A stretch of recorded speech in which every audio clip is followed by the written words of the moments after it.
Welcome everyone to a fresh episode of Draft on Tap with Danny Shimon. My name is Aldo Gandia. Danny, we always say that draft time is like Christmas, right? For me, it is, yeah, for sure. Well, and so I got you a present. I got you Greg Gabriel, who is the Santa Claus. And by the way, I just lost my other guest, Eric Edholm. His probably computer gave up. So let's bring in Santa now. You mean Eric went away already? Eric went away. I said something about Christmas, and he probably forgot his Christmas wish list or something. But he'll join us back any second. Greg, welcome to Draft on Tap. I think this is the first time you've been on this particular show. Maybe not. Maybe you were on it a few years ago. No, I'm a rookie. There you go. What took so long, Greg? I don't know. It's always out there. While we wait for Eric, I'd love for you guys to share the story about how the two of you met. So, Danny, why don't you start with how you met Greg Gabriel? Well, yeah, I mean, it was Greg was teaching a scouting class at the National Football Post back then. I don't think that site's still around anymore, but yeah, I mean, I saw an opportunity to learn from Greg and take a class with him. That was that class we had downtown, right? Yep. That was in downtown. Over the course of a weekend. Yeah, that was a lot of fun. That was tremendous. I mean, the knowledge and that Greg passed on to all of us in the class, and breaking down prospects, positions, and all that stuff. So it was an eye-opening thing, and it was like, for me, it was like like I said, I was like just sitting there, just like listening to him just break down prospects and tell stories was phenomenal. But hey, Eric's back. Hey, Eric. Sorry, guys. I don't know what happened. Technical difficulties. I apologize. Did you pay your internet bill yet, Eric? No, and that may be the issue. I'm not sure, but we'll have to do that after the show. We got a commitment here, so we're talking football. Yeah, well, a big TV star. We saw you on NFL Network and interviewing players. You got the cameo out there. I mean, you gotta be able to pay that, Eric. Pay that bill, man. Come on, Eric. I'll do my best. Exactly. And Eric, so you're at NFL.com, your NFL power rankings. I see them all the time when I watch NFL Network religiously, and so it's always scrolling on the lower part of the screen, and your articles for the website. And as we talked about last year when you were here, we are just awaiting the time where you're going to be a part of the cast of Good Morning Football or one of their other premiere shows, because you are great. Not only on camera, but writing as well. So I've lathered you guys up enough. The three of you guys take it away and talk football, okay? I appreciate that. Very kind of you. I got to say one thing. I can attest to what Aldo was saying, because I worked with Eric for a few years. We did work together at Pro Football Weekly, and on top, he's a wonderful writer. He knows his stuff. He's got great connections, and on top of that, he's a good guy. All those things apply to you, Greg. I enjoyed our time together. It wasn't quite long enough, in my opinion, but glad we continue to be friends. We had fun. Yes, exactly. That's what matters. And for me, I mean, you guys are my two favorite guests, right? In terms of Eric, every year we hit you up and we talk about NFL draft, and obviously Greg and I go way back. And Greg, we were just talking before you jump back in there, Eric. Greg was the first person I taught about a scout. I mean, I took a couple classes with him, and he's been like my mentor to me in terms of breaking down prospects and all the stories and how draft room works and the process and all that stuff. So this to me is an honor, guys. Thank you both for jumping on and giving us some of your time tonight. I know our audience is. To be honest, Danny, I wanted to have Eric on within the next couple of weeks, but you just stole him. So now I can't. So I'm going to have to wait a little bit.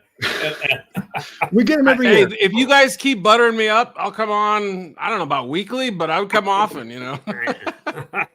So, well, obviously, the Senior Bowl was this past week. I know, Eric, you're down there. And then, some of the prospects that coming into the game, there are some bigger names there. And I think some players shined.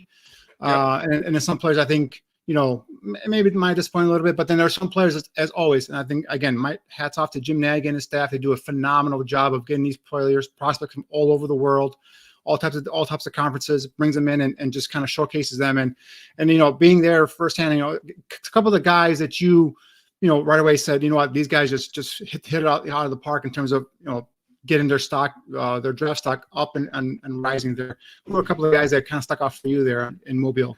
Yeah, and you're right about the job that Jim does and all the game directors, especially in this era. It feels like there's maybe a little bit less importance on the game as there once was. Not every team sends a full staff or very many people at all. I mean, like, I didn't see any Rams people there. I didn't. The Rams send a couple guys to interview.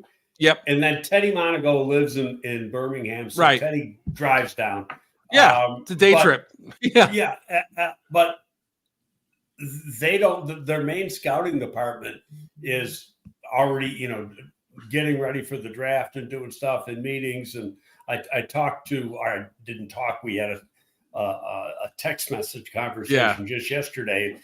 Teddy and but they do not put an emphasis on the bowl games at all. They're probably one of the few teams that are like that. They didn't send anybody to the East-West either, except for like two guys who a lot of times aren't scouts or office guys to sit down and interview players. And that's just their philosophy. And the one thing, like I saw on a site yesterday, or a tweet yesterday, it said like, well, Roman Wilson, the wide receiver, had such a good week. He's rising up draft boards. And anytime I see that, I just laugh, because that does not happen. And right. You hear it from the media, and you'll hear it at the combine in a few weeks too. Somebody's going to run faster than you thought, and all of a sudden he jumped 2 rounds. And that's not the way it works. Right. What happens is, it creates a little buzz, but it means if the guy works out at the combine and he does a lot better than expected, or a guy jumps out at an all-star game, looks better than expected, then that tells you, well, maybe we got to go back and look at a little more tape here. Right. Make sure we got the right grade. And a lot of times when you go back and you look at the tape, the grade that you had was the right grade. The guy had a good week. Where that is different is if you get a kid from an FCS level school, or a Division II school or whatever, and he comes into the game and shows he can compete against the big boys, then that helps him, because that's the only time you're ever going to see him against the better competition.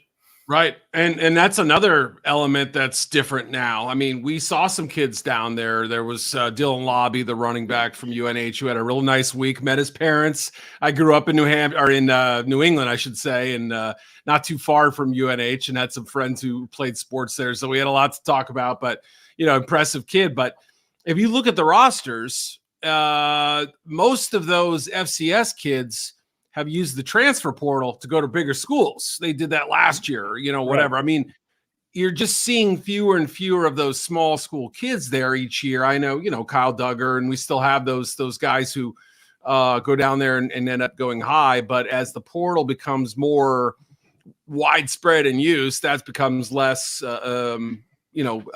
common. So, but yeah, to your original question about who did well, I agree with Greg. I mean, I don't know what the number is, but I always feel like there are maybe a half a dozen guys that change the narrative in a positive direction, and maybe about a half a dozen who, are on the other end of the spectrum. But really, there isn't a whole lot of movement from there. But I think a lot of the GMs and some of the scouting directors want to check some names off the list. They haven't seen a certain player in person, or there's a particularly good position that might be one that they're considering using a draft high pick on. Like Mike Tomlin always parks himself in front of one position, and it's almost guaranteed they're going to use a first, second, or third round pick on that spot. And he was looking at the O-line and D-line, and in last year or 2 years ago, I guess it was the quarterbacks, and he was watching Kenny Pickett, and he was watching Malik Willis and all these other guys. So you do kind of pick up on some tendencies and things like that. But I'm in agreement with Greg in that, Roman Wilson may go 20 picks higher than he did, pre-super Senior Bowl. But, we're talking 2-3 round jump. It would take a very exceptional case, I think, a very, very unusual set of circumstances for something like that to happen. But on top of having a good Senior Bowl, a player like that's got to follow it up with a strong combine. There you go. So let's say he goes to the combine and he runs 4.57. Well, all the good things he did at the Senior Bowl just went down the drain because he's not fast enough. Now he'll have a makeup test at his pro day and get a chance to run again, and that can help some guys. I've seen it happen. A perfect example, Devin Hester. Devin Hester did not run Devin Hester speed at the, and by the way, I hope he gets in the hall tomorrow. But anyway, he did not run like Devin Hester runs at the combine. He ran like in the high 4.4s or something. So Miami had their pro day like the following week after the combine. So there really wasn't a period for him to get ready, but it was on a Saturday. It was a real hot day. They were worked out outside on grass, and he runs like a 4.33 on grass twice. And it's like, okay, that's what we thought he could do. Yeah. And sometimes with the kids from those southern schools, they come up to Indy and it's a little colder, and they just, they're just not going to work out as well as they would had it been in a warmer climate. But you got to expect that. So, but it again, like with Wilson, if you're going to jump out, you better jump out twice. You got to jump out at the combine, because especially at that position, because it's a stopwatch driven position. And even break it down to days at the combine. I mean, I thought Wilson was spectacular day one. So was Lab McConkey. I don't know that they had quite as loud a day on Wednesday or Thursday, that I saw at least. So, again, I mean, I thought both of them looked terrific. There were some nerves that first day. There always are. Guys are kind of sizing everybody up, but those guys, I think, helped themselves on the whole. The other the other Georgia receiver, Rosemi Jackson. That's a player, and again, like McConkey, who's missed some time with injury, and you want to see them. It's another opportunity to get some tape out there if they don't have a full body of work, or maybe there was a suspension for other players, something like that. So, especially players who missed a chunk of the season or had a history of injuries, I think it's nice to see them go down there and compete. And he did pretty well down there as well. And or a player, for instance, like Theo Johnson, the tight end out of Penn State. He's really Penn State's number 2 tight end. And so there's this guy off the hoof, looks tremendous. He's like 6'6", 258 or something. I forget the exact measurement. Vines for arms, built exactly like you'd build in a lab. But to this point, he'd been more athletic hype and potential than anything else. And he went down there, and there were like 3 tight ends on each roster. So they got a ton of reps. He played in the game. That's a good week for Theo Johnson. He may not be as sexy a name as some other ones, but maybe he's a day 2 pick now, based on just athletic upside. So there's so much that you can parse through this stuff. I mean, winners and losers. Tyler Guyton looked really good. He hasn't played a lot of football. Austin Booker, the pass rusher. About Tyler Guyton. Yeah, tell us a Guyton story. Well, I did him during the summer because I do some work for some agents, and part of that, I've done like 350 guys for this draft, and he's one of the guys I did. So, but I did him early. So I put on a tape, and I'm like, this guy is freaking awful. I mean, awful. And I write up the little report I do, and I said back, I said, I wouldn't even want this guy as a free agent. That's how bad he was. And then he turned around. He got to play this year. He got better all the time. But by the end of the season, the guy was a hell of a football player. And that can, what happens? You get a chance to play, you develop your skills, and that will happen to some player. A guy it happened to was Lane Johnson. Yeah, Lane that's a great call. 1 year, because I was working for Philly that year. He was only 1 year offensive tackle in college. He was a tight end before that. Yeah. Right. Yep. And Guyton was defensive tackle at TCU. Remember, Guyton was a defensive tackle at TCU originally. Then he transferred to Oklahoma, and now he's playing right tackle. But yeah, I agree with you, Greg. He didn't look too good prior to last season. Yep. Yeah. So, he was one of the guys that intrigued me based on how he played, but then Darius Robinson ate his lunch on a couple reps, and he was a big winner this week. You had to get that Mizzou guy in. Yep. Well, that's what I'm wearing, right? Yeah. I saw the Mizzou it's a little chilly in here. This is the closest sweatshirt I had. I mean, I saw the Mizzou jersey, a hoodie. I'm like, we got to touch about Darius Robinson, because I think, talking about earlier what you guys said about guys that go there and show they belong, and maybe prove to themselves or to scouts that they can play at this next level. I think Darius Robinson was the one guy that I think he dominated the positional drills, the one-on-ones, and even the team phases.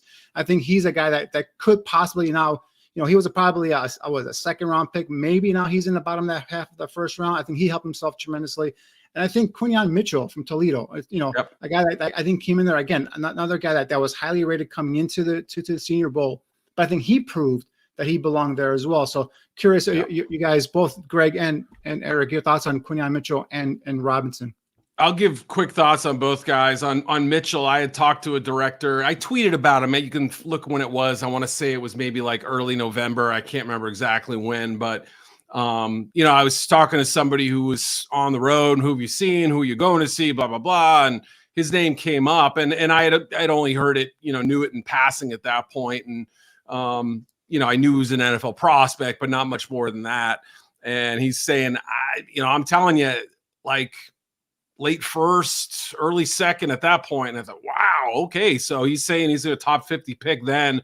And I think, the consensus is even higher now, and he could even crack the top 20 or 25. I mean, I thought, he stood up and really was, if not the best defensive player in Mobile, then Robinson was. And he got beat one time, and it was on the Roman Wilson catching that little out pattern at the end of practice on Tuesday. And, it was like not even a great throw. It was a great adjustment by Wilson. And it was the one time Mitchell slipped in coverage that I saw anyway. Robinson's intriguing because, he really kind of came on this season. He told me he considered coming out last year. So did Javon Foster and, offensive tackle from Mizzou. And Foster was the one guy this week who seemed to kind of consistently give Robinson trouble. And guess what? They've been going up against each other for 4 years. So I'm sure that had a little something to do with it. But, in years past, what I had noticed with Robinson was a little bit of a slow get off. That improved in a big way. And he was timing up the snap beautifully. I think he had one offsides in those one-on-ones. But, everybody jumps off at some point. Well, like we said with go ahead. Yeah. Where do you think he plays? I think he could play a 5 technique. Right. He could play as like a base end, and he can kick inside on third downs. They played him as like a kind of a straight up 4-3 end all week at practice and in the team stuff and in the one-on-ones. He was. I thought some doing like the old Cam Jordan when he was coming out of Cal and with the Saints, similar size. He probably a little bit bigger than Jordan was, and that might be crazy. Fair. Now you want to follow up that with what are the real measurables when he gets to Indy? What can he run? What's his 10? What's his 20? What's his 40? What's his explosiveness in the jumps? That's all important. So you gotta. It's putting a situation like putting back-to-back things together. I think that's really important because if you get an A on one test and you get a C- in another, then you're treading water. I think to this point he had a real nice senior season where he just seemed to get better almost every month. Every group of games that you watch, it just felt like he was more and more assertive. And just when you thought, okay, this is just a power end, no, he's got some finesse and quickness. So he's answered a lot of the tape questions that may have existed. His sack numbers were not gaudy, right? They had, I think he was around 8-9 this year, something like that. But so he lived in the backfield though. You saw him bat down some passes. You saw him really kind of disruptive and. But he's an interesting guy. I think he can play in almost any front, but I assume there will be a spot where he's a little bit more comfortable than the others. Yeah, see, Greg, for the Bears specifically with Robinson, like I can see him playing opposite of Montez Sweat, but I think he's similar in terms of Montez Sweat. I would like to see some more quicker, more twitchier opposite of Montez Sweat. Do you agree with that, a speed guy? Sweat plays mostly the left side. Right. And where you want that little bigger, bulkier type guy. And so he would be similar to that because I agree with you. They'd want a more explosive, long, 4-6 guy coming off, the opposite of what the Sweat is playing on the right side. That's in a perfect world. but they've got guys like Robinson already. So it's what they don't have is that they were hoping, Ngakwe is dinged up a little bit for part of the year. I wouldn't be surprised if they brought him back on a similar type deal, but I'm almost positive that if with one of those first round picks they're going to take, obviously it's not going to be the first one, but with the first round pick, because they don't have a second unless they trade out and pick up a second, they're going to take an edge. That's the one important position that Poles hasn't drafted yet. And Danny, the guy I mentioned before, sorry, I didn't mean to step on you there, but the guy whose name I sort of dropped in there earlier when Greg was describing that kind of longer, twitchier guy. Austin Booker. Booker is the name you want to get on people. I'm just throwing him out. I'm a Mizzou guy. He's Kansas. So like, if I like him right now, I'm kidding. I don't, I'm having fun with it. But yeah, I mean, for a guy with like 600 college snaps or something, there it is. I mean, he's got almost a backup in Minnesota. Yeah, right. And then transfers to Kansas. Now, I watched every Kansas game that was on. I watched only because Ballard's son was the backup quarterback, ended up starting 2 games. So as a true freshman. So I wanted to see if, because I've known Cole since he's been like 4 or 5 years old. So I wanted to, watch him. So anyway, this guy starts jumping out. Oh, yeah. And so I call Chris. I go, what do you know about this guy?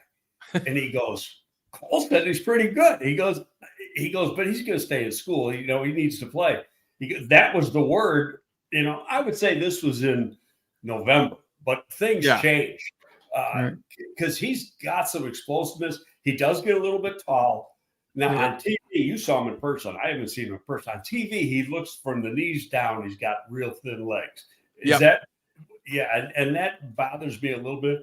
How big can he get?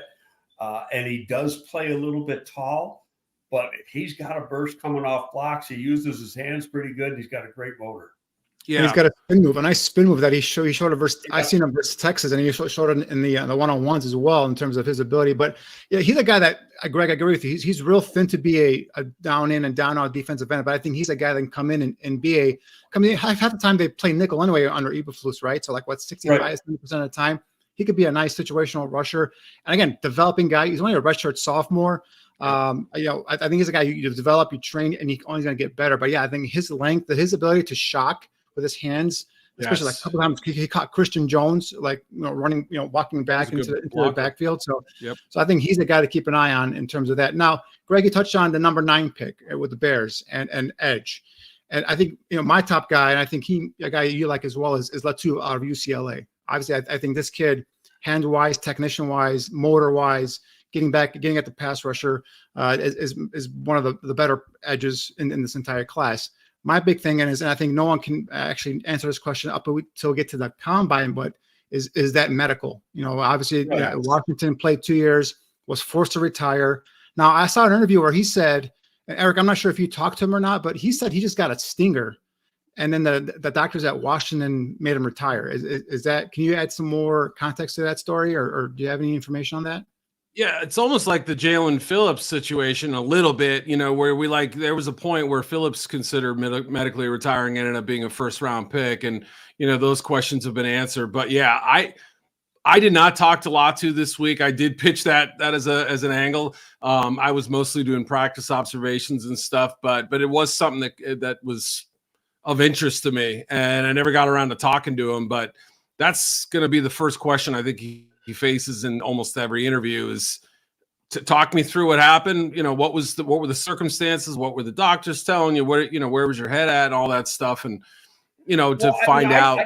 I talked to a guy who is a Washington alum, and really it was, he got hurt in like August of 2020 or something. It was during preseason practice. Yep. And then, he has a surgery, and he still had numbness in his neck for a while, like 5 months after the surgery, which was probably a little abnormal. But if you got some nerve damage, that can happen. I mean, and then it gradually regenerates and comes back. So their doctor said, no, we don't think you should play anymore.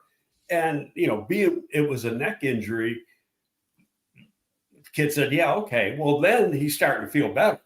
And he's lifting and he's doing all this stuff. So he goes down to UCLA and their doctors go, you're good to go. Now, I think the interesting thing, and what a lot of teams will put weight into this, is still get down to, as soon as he gets off the bus, they're going to stick him in an MRI. Right. And that's going to be very, very important. But the fact that he's played 2 straight years, hasn't missed any time, hasn't missed practice time to the best of my knowledge. And the other thing that jumps out, and it's a little thing, but you go back and you look at 22 tape, he's got a little, like a little tiny collar. It's not like the Phil Villapiano type big round thing, but he's got this little thing that protrudes up the back. He didn't have it on this year. Right. And so that, because I was looking for it, he doesn't have that on. And to me, that's another positive. Yep. So it's, doctors' opinions are just like scouts' evaluations. They're going to change. And I know you know this, Eric. One team may say he's good to go, and another team go, I don't know, it's a risk. He could get paralyzed. Well, hell, I played football for a long time. So could anybody, right? Yeah, that can happen. It's what's the immediate danger if being that he's played 2 straight years without a problem? So I know Aldo's going to jump in here and interrupt our fun pretty soon. So then let me get one more question for each one of you guys. So Eric, in terms of, the Bears and the needs, and obviously the quarterback is a big talk here. Whether they stay with Justin, go with, Caleb Williams, or however they go at number 1. Yeah. Talking to people down there at the Senior Bowl, what was the buzz you picked up there in terms of what, obviously it's not final, but just what the feeling or consensus, if you will, was among the people there in Mobile about what the Bears could do with number 1 overall? Yeah, I don't remember having a ton of conversations with NFL people, mostly, media friends and stuff like that. One guy who's a scout, who's kind of like Greg, who's seen all the players, works, does some consulting and stuff. And we were kind of talking about it a little bit, but yeah, it feels like the assumption is, well, they're just going to draft Caleb, aren't they? And trade Justin. So whether that's the case, I don't know. I saw very few Bears people down there too. I'm sure some were there. I just didn't see any, at least none that I knew. So yeah, I don't think I have any great feel for that right now. I can tell you that obviously Washington's a team to watch. He's from there. Everyone's going to make the Cliff Kingsbury connection, even if I don't think it's a huge deal, but optically, from the outside, it's hard not to think that if Ryan Poles wants to trade the pick, he's got a buyer, right? He's now has every card in the deck he can play. And I think it's a good thing from a Bears standpoint of flexibility. But I'm just going to say this. I mean, because I don't think they take the guy. I mean, that's my own personal opinion. I think they trade the pick. It's just information that I have, and I'm not going to really share it, that just bugs me. And do you want to take that player with the first pick in the draft? So, but just leave that alone. The only person who really knows what he's going to do right now is Poles. Okay. And he doesn't know really what he's going to do because he doesn't have all the information yet. And he's not going to have all the information for at least another 5 weeks. I mean, you got to get to the combine. Then you're going to do, I guarantee you, with all the quarterbacks are going to do a private workout, because pro days with quarterbacks are totally useless. They're just a scripted event to make the guy look good. You got to have a private workout where you go in, you get him on the board, you see how fast he can pick up things, and then you get him on the field to see if he can take it from the board to the field. And you find out a lot about him. You're spending 6 or 7 hours with him, not 45 minutes like a pro day workout. So they'll do that. They'll bring him in, and not just him. I'll probably do all the quarterbacks. I believe they'll take a quarterback. I just don't believe they'll take him. So, it's. I think in the end, when you look at the picks they don't have, one being a 2, and what they can replenish by trading, just makes too much sense. But I could be wrong. Of course, I could be wrong. But part of my thinking is what would I do in this situation if I was still sitting in there? How would I? So, what would my narrative be? If you could double dip, like meaning you go from 1 to 2 or wherever, right? I mean, I'm just for argument's sake, let's say you flip picks and 2 to 7 or something like that, or wherever, right? Yeah, right, I mean, and if you somehow can get a quarterback, and you can get the benefit and get the Fields trade, whatever you're going to get. I mean, like, I'm just saying, like, there's a scenario where that plays out. Does it happen? I don't know. That's what I want to clarify is Greg, you think the Bears won't take Caleb, or you think they won't take a quarterback at all with the number 1 pick? And stay with Justin. I think they'll take a quarterback at some point at a higher point in the draft. Not necessarily. I personally think Justin Fields is going to be the quarterback this year. Oh, I see. Gotcha. Okay. That's why. That's what I mean, Greg, man. We get along because we're both team Justin Fields over here. So you're saying you keep Fields, you draft Michael Pratt in round 3 or whatever. Yeah. Right. So, one quick question for both of you guys. Sorry, Aldo. I knew you were going to come in and interrupt our fun here, but I know that. So, the quarterbacks at the Senior Bowl, I think Bo Nix acquitted himself nicely after a rough start, and something about Michael Penix Jr. I know the injuries and the concern is there, but the way he spins that football, and I know his lower half is really stiff, and it's all arm in terms of his throwing motion. Yep. But the way the guy spins the football, the accuracy. There's got to be some team that's going to take a shot on that kid, maybe late first round, early second round. Correct? I think there's a decent chance. I think second round feels more likely in terms of like somewhere where in that Will Levis range. If I just had to guess, based on his lengthy injury history too, his age is a little concerning. Not bad, same age as Joe Burrow when he came out, so it's not like this crazy old man, right? So it's more the injury history. And then, some of the inconsistencies too. And he played in a great system where, he just got to sit back and sling it to, some pretty highly rated receivers. Some pretty good guys to throw to. Yeah, a good offensive line too. I mean, they're small, quick, agile guys. And so, Penix is fascinating. I thought Spencer Rattler had a nice week down there. Look, he threw a pick day 1, and then everything else was pretty darn good. And I have my issues with him. I don't think he's perfect. I've always, like the second Caleb Williams took over for him at Oklahoma, it was like, all right, I'm on that dude's train. But at the same time, I'm watching him and saying, I feel like he's come a long way. You play behind a dog crap offensive line this year. I'm sorry. South Carolina had the worst offensive line in D1, I think, at one point, with all the injuries. I mean, pretty good receiver, though. He had Leggett, he's a good number 1. But, man, I tell you what. He took some bullets down there that year and came up to Mobile, and it was like he was just sitting back, making throws, relaxed, poised, good feet, calm feet, good rhythm. I was like, that's a guy that I want to do more work on now. That's the guy who's got the intangibles.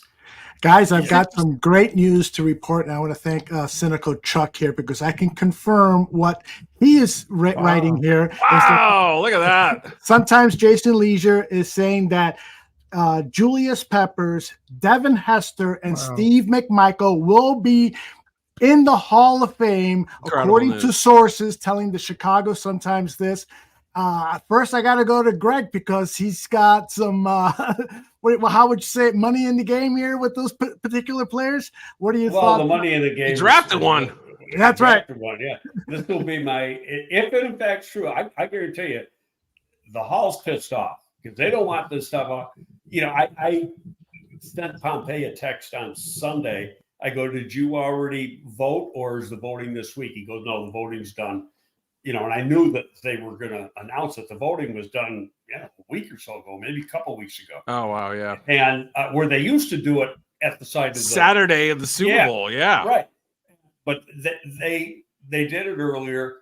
And I wasn't going to ask him because I know Dan really well, and he wasn't going to tell you either. So, and I know another guy, Vic Carucci. Do you know Vic at all, Eric? Sure. Yep. I know Vic, and he's a voter, and I wouldn't ask Vic either. I mean, there's things you don't do. You don't cross the line. You just wait and you see. But if in fact it's true, that's the first guy since from my Bears classes. There's Giants guys that have been in the Hall, but first guy from the Bears classes that I'm involved with that gets in the hall, and that, that's terrific. I mean, I'm happy as hell. And obviously, with the situation Steve McMichael is in, you wanted to see that happen.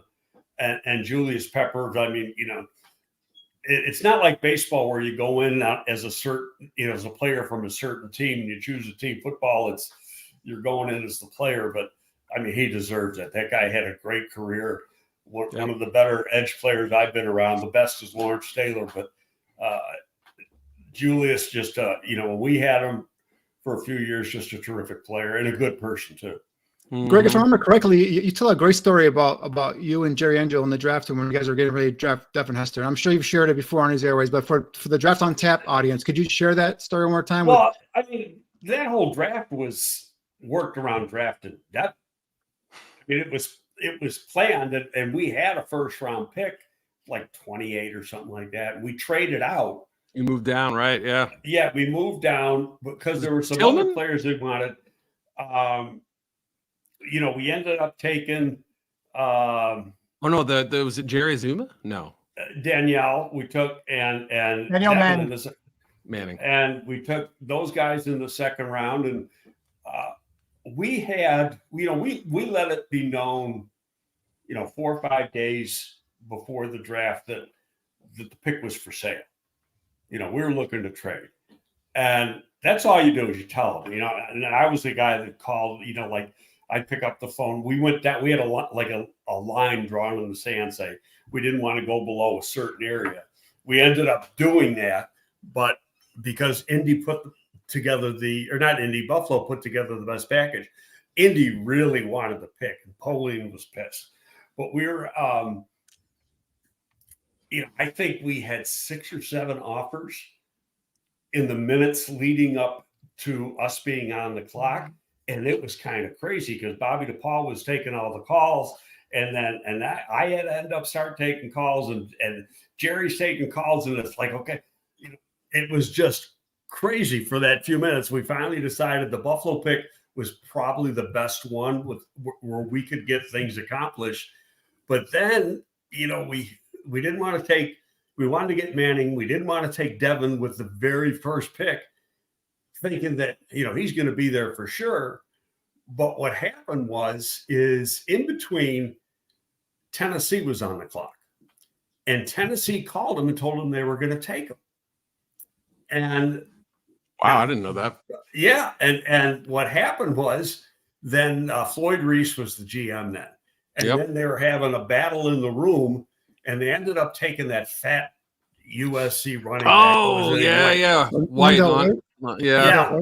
And so I called then, so a few picks later, we're on, Devin's there, and I pick up the phone to call Devin. I said, "Hey, Devin, how you doing?" I said, we're on the clock right now.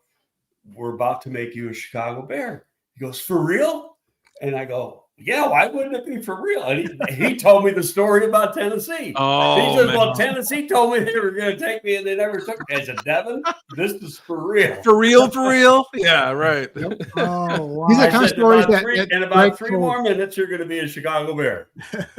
I had heard the Patriots were hot on class with us, and we were all sitting there, all of us like mesmerized at some of these tales. Yeah. The story I had heard the day before the draft, the first scout that I ever talked to, believe it or not, was actually a Patriots scout. He had been somewhere before when I met him, but he said, "I think Bill's going to draft him." That was the 48 hours before the draft was that the Patriots were going to take him, and I don't remember where they were picking. I'm guessing the end of round 1. So I remember thinking with that late first round pick, I said, wouldn't this be the most like Belichick out of left field pick ever? And they didn't. I don't remember who they got, but yeah, it's crazy that he was still there like 20 picks later or whatever. We took him as a DB. I mean, he was obviously going to be the return guy.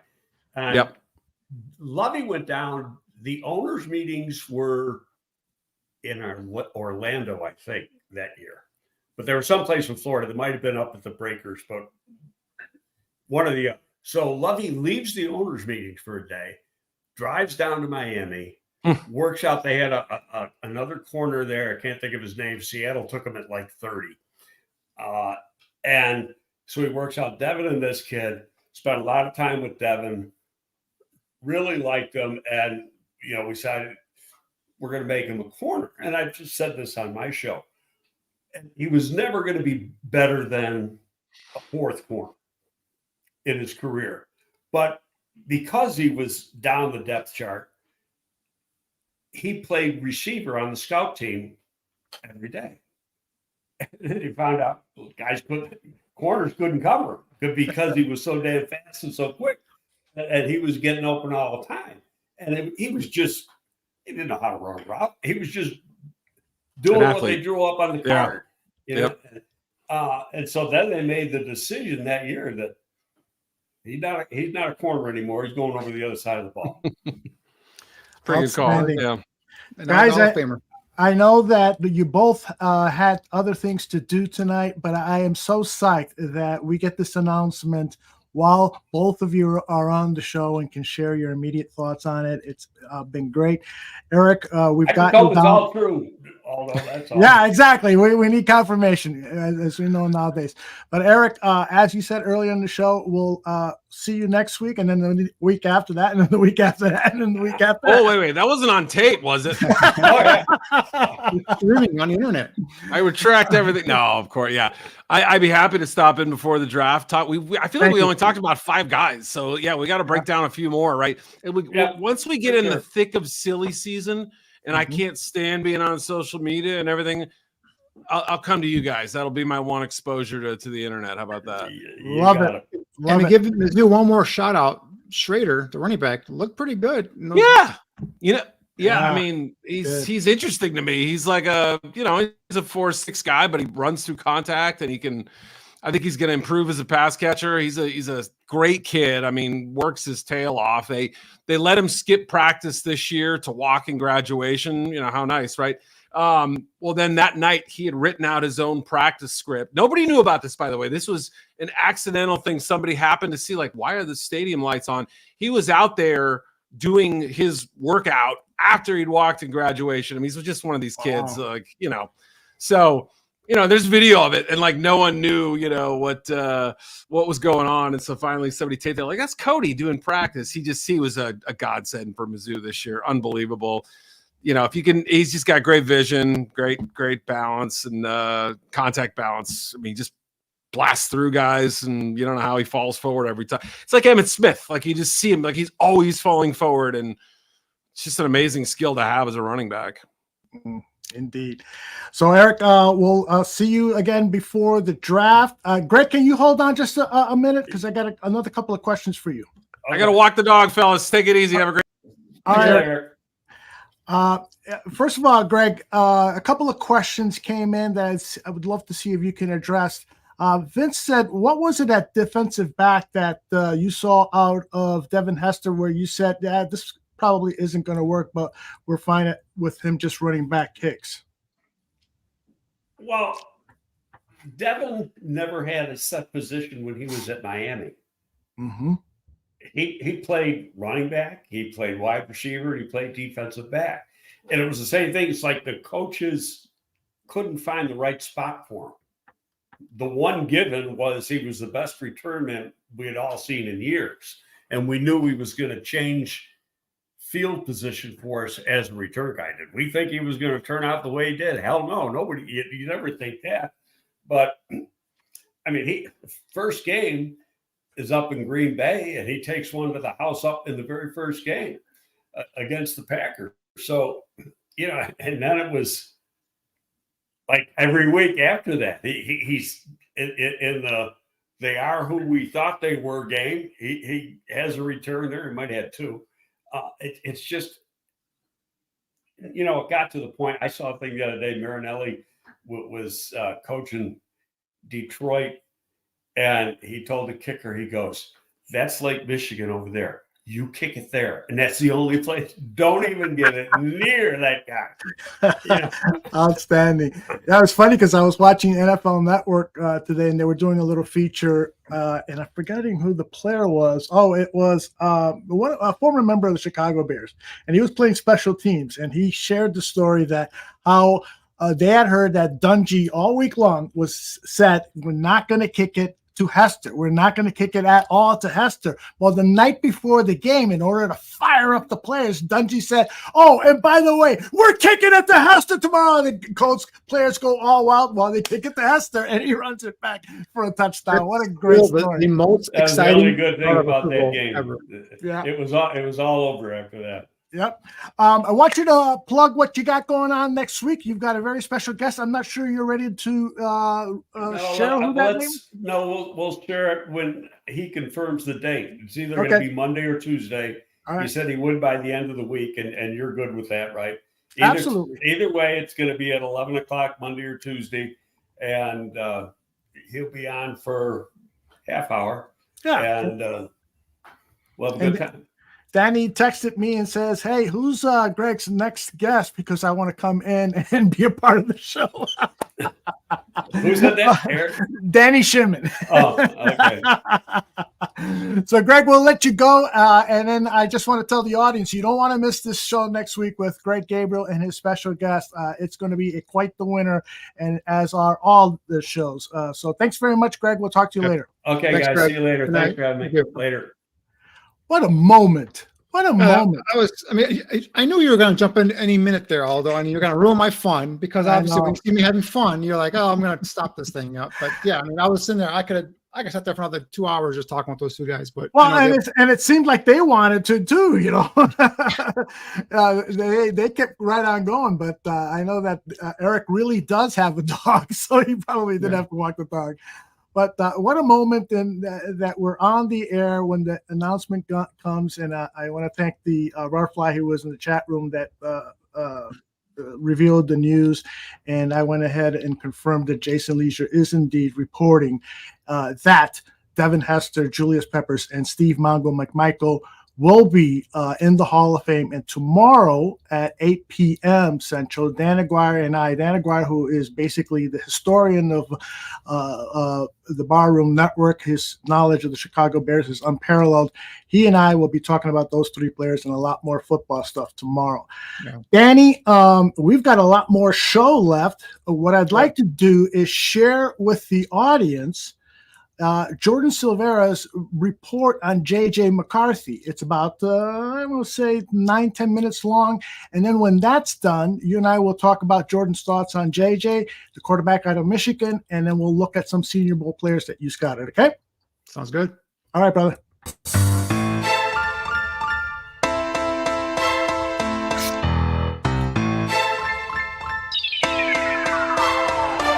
see if McCarthy can find him. Lawson, sideline. Edwards with a step. He's got it. Out of bounds at the 1. 39 yards. I'll be the first to say it. I mean, he's one of my favorite prospects in the draft. I've said, and I'm not – it's a nuanced discussion. This does not mean that I'm calling him QB1. But if you were telling me I had to hitch my wagon to one particular quarterback in this class, my favorite, the guy I'd prefer, it would be JJ McCarthy. And understanding that when we're talking about his evaluation, it's incredibly nuanced because he doesn't have as many reps throwing the football. It's a much murkier, noisy evaluation. But to me, when you were talking about games that Michigan did let him kind of throw the ball all over the yard, Michigan State's a good example. McCarthy, patient. Rolls, McCarthy buying time, fires on the run, he's got it, first down, beautiful throw and catch for Barner, 22 yards. Well, this is what kills you. You get him in the situation you want, and then JJ McCarthy extends the play, keeps his eyes downfield, and he's been doing this all season. He's been completing over 80% of his passes on third down, which is an incredibly high number. This is third and more than 10. Some of those earlier games in the season, I'll be the first to say Michigan was playing a cupcake schedule up until the end. So earlier in the season, you get a lot of opportunities to see him play and throw. This is an interesting flip side, if you will. If we're talking about 2022, Ohio State, he demolished Ohio State, he and Donovan Edwards.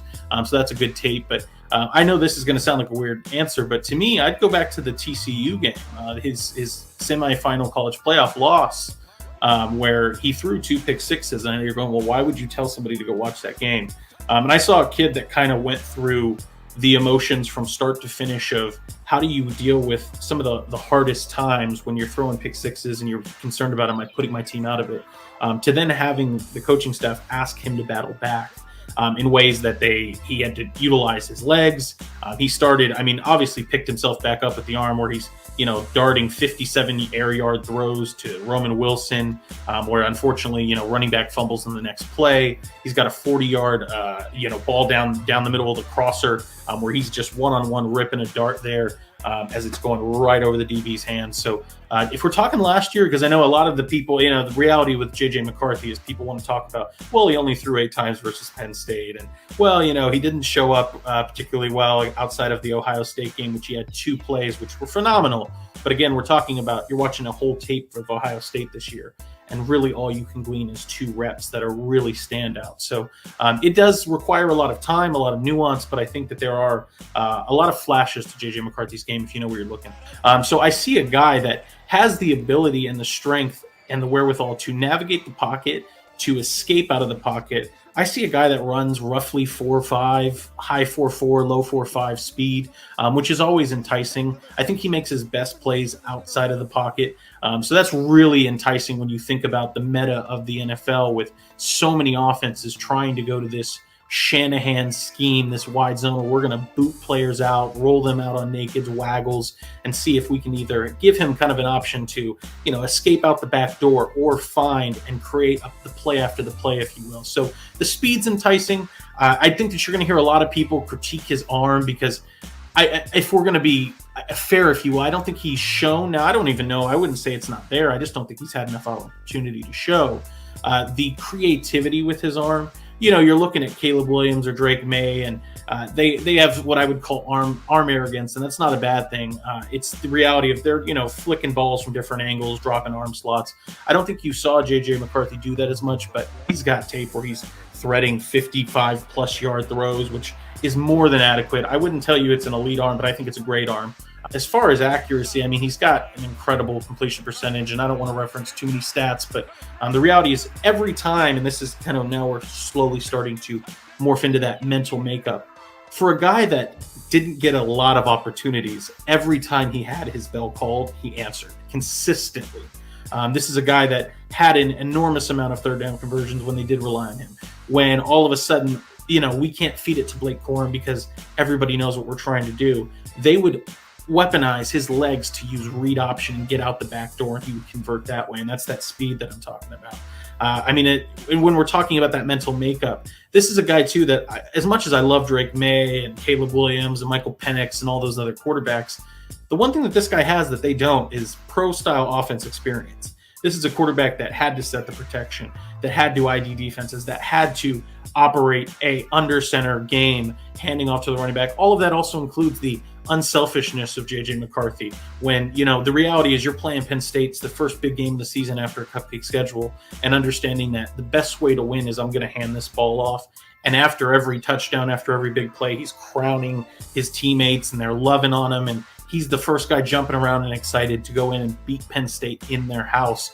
I see a leader. I see a guy that's mental makeup is incredible. Obviously, we can get into all the different things that he does with his meditation and his mental coach on the sidelines, but every part of him is invested in the game in a way that I don't necessarily think you may see that as much with a Drake May or a Caleb Williams, Michael Penix, Jaden Daniels. And so to me, when I think of JJ McCarthy, this is why I've fallen in love with him, Aldo, because it is all of the things character-wise that you would hope to expect out of a kid like JJ McCarthy, out of a quarterback that you're considering making the face of your franchise. As much as you hear me gloating and loving all up on JJ McCarthy here, he's not a perfect prospect. I don't think anybody that enters the NFL is. I think that he needs to get a little bigger. The frame is a bit of a concern to me. When we're talking about a guy that runs 4.5, that's fantastic. But if you're going to have these 260-pound linebackers that run 4.4 smacking you, that's not gonna hold up well. And we saw that in college. The reason that nobody really wants to add this nuance into it, they box score scout, but that Penn State game where he threw 8 passes was because he was hit twice severely by Chop Robinson and Adisa Isaac in that Penn State front because his offensive line couldn't block them. They were so explosive off the ball. And he clearly was dealing with a leg injury for, that Penn State, that Maryland, and that Ohio State game. And then he had the month to heal up for Alabama. So you've seen I wouldn't say that his durability is a concern because he plays through injury consistently. Something he needs to work on right now is he is a single speed thrower. He doesn't layer the ball very often. He has shown it on his tape. It is there. The Washington throw to Roman Wilson on the crosser was a layered throw. He's got some layered seam balls to his tight end, Colston Loveland. I believe one of them was against Nebraska.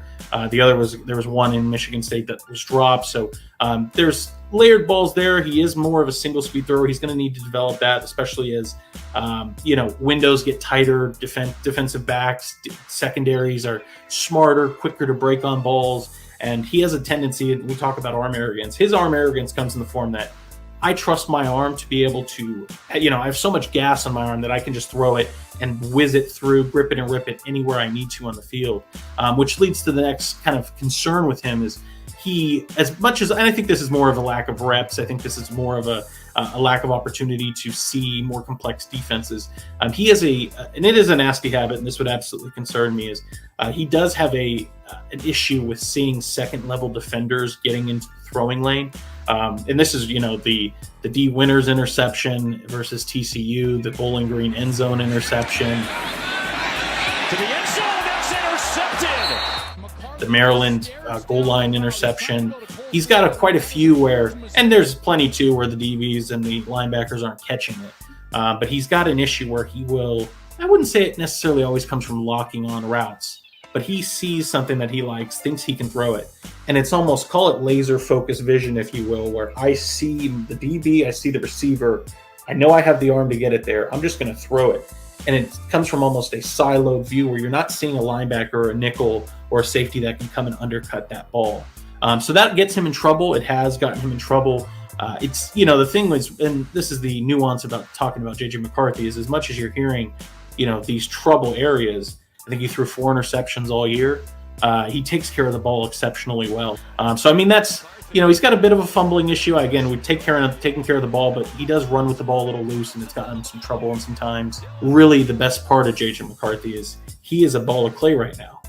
Not that Caleb Williams or Drake May aren't, but the scouting report or the evaluation on those guys is much clearer. You understand maybe the highs, the ceilings, the floors, the basements.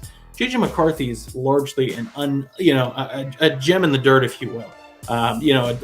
An underground king, somebody that I think has all the room to grow, and that is why I'm so enamored and a fan of his game.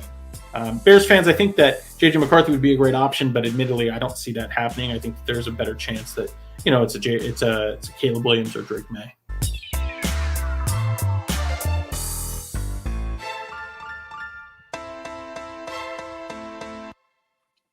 Jordan Silveira on JJ McCarthy. Any immediate thoughts, Danny, on JJ after seeing Jordan's report? And thank you, Jordan. I gotta give credit to Jordan for I thought I was going to come out here and just wax poetic about JJ McCarthy and put him in the top half of the first round. So, Jordan, I know you're listening. I know you're an avid watcher of Draft on Tap. Thank you for being realistic, my friend. I do appreciate that. And I've been on record saying I'd like just off the hoof. I'm not a big JJ McCarthy fan, but I mean, Jordan made some valid points there, and there's some things I do agree with. Like, for example, and I've said it before on for the Drafts on Tap, or it was on some of the post game shows that scouts like JJ McCarthy. I mean, I have some scouts have told me that they do like him a lot, and some of the reasons why, and Jordan touched on it. They feel like that offense has held them back. He hasn't kind of played to his full potential because of the Harbaugh run and pound offense there at Michigan. He does come from a pro form system, so he has got the pro, the pro checks, the pro reads. So now all those concepts are not going to be, he says not going to be spinning, day one in camp. He's taking snaps from under center. He's called plays and all that stuff. So there are positives that, height is going to be about 6'1", 6'2". He is thin. So that's something he's going to have to add some bulk there. In terms of, the stats, the yardage, again, going back to the offense, he's never thrown for over 3,000 yards, but again, is that him? Is that the offense? Roman Wilson is an explosive receiver, but we haven't even had a chance to see him do much of what he did at Michigan until he got to the Senior Bowl, and he showed some of his explosiveness, right? Cornelius Johnson, number 6, opposite of him, other receiver, went down to the East-West Shrine game and was killing DBs out there. So is that the offense? Is that JJ McCarthy? That's a question I have, right? Jordan touched on the fact that, he's got a slightly above average arm strength. He doesn't have the great gun. He does lock on his receivers, right? He's a guy that does, tend to think he can, fit it through a keyhole when he doesn't really have that ability. But again, he's mobile. He's a guy that's got, if you want to call that it factor in terms of leadership quality, a guy that gets it, a local kid here from Illinois. So if you're thinking about in terms of bringing him in for the Bears, I think he fits this scheme quite nicely. But if you're talking about, Greg touched on it earlier in terms of the Bears sticking with Justin, trading that first pick and then recouping a lot of picks. Now, if you're in the second round and you have and you want to go take a JJ McCarthy as a guy you can bring in and develop, have Shane Waldron and Kerry Joseph, the new quarterback coach, kind of work with him and develop him. I can see that happening, but a guy as in terms of those first three guys, for me it's Caleb right now, it's Jaden Daniels, and it's Drake May. I wouldn't take and I even throw in Bo Nix and Michael Penix Jr. To be honest with you, like those four right there, five, I have a little bit higher right now than JJ McCarthy. So, but yeah, I mean, he's a guy as a developmental kind of quarterback, sit back there and learn.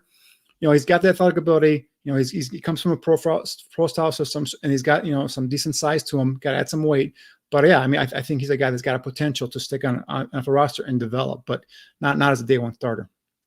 Yeah, and we'll have we're inviting Jordan on to be a guest on the show, and Danny and Jordan can talk more specifically about some of the things regarding JJ McCarthy, and then we're also going to lean on Jordan to do another evaluation or two for us here on Draft on Tap. One last thing about JJ McCarthy before we move on is the whole issue regarding mental health. He has said publicly that he went through a period of deep depression this past year because he really puts a lot of pressure on himself. And two of the names that he brought up when he's talking to the media about this is that he wants to be Michael Jordan. He wants to be Tom Brady. He wants to be great. And when things don't work out, he really gets down on himself. And so now he's into breathing exercises, into meditation and so forth.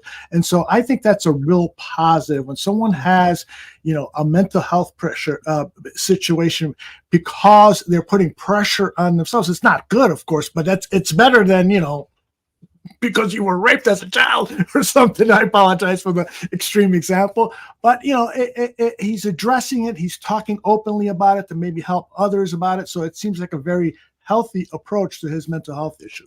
No, pressure bust pipes, right? That's they're saying, right? So, all these athletes, whether they're Division I college athletes or NFL athletes, there's a lot of pressure on them, and especially that quarterback position where, just to case in point, look at Justin Fields this last year and being peppered all year long in terms of, are you going to be here next year? Are they going to commit to you? Are you not going to be here?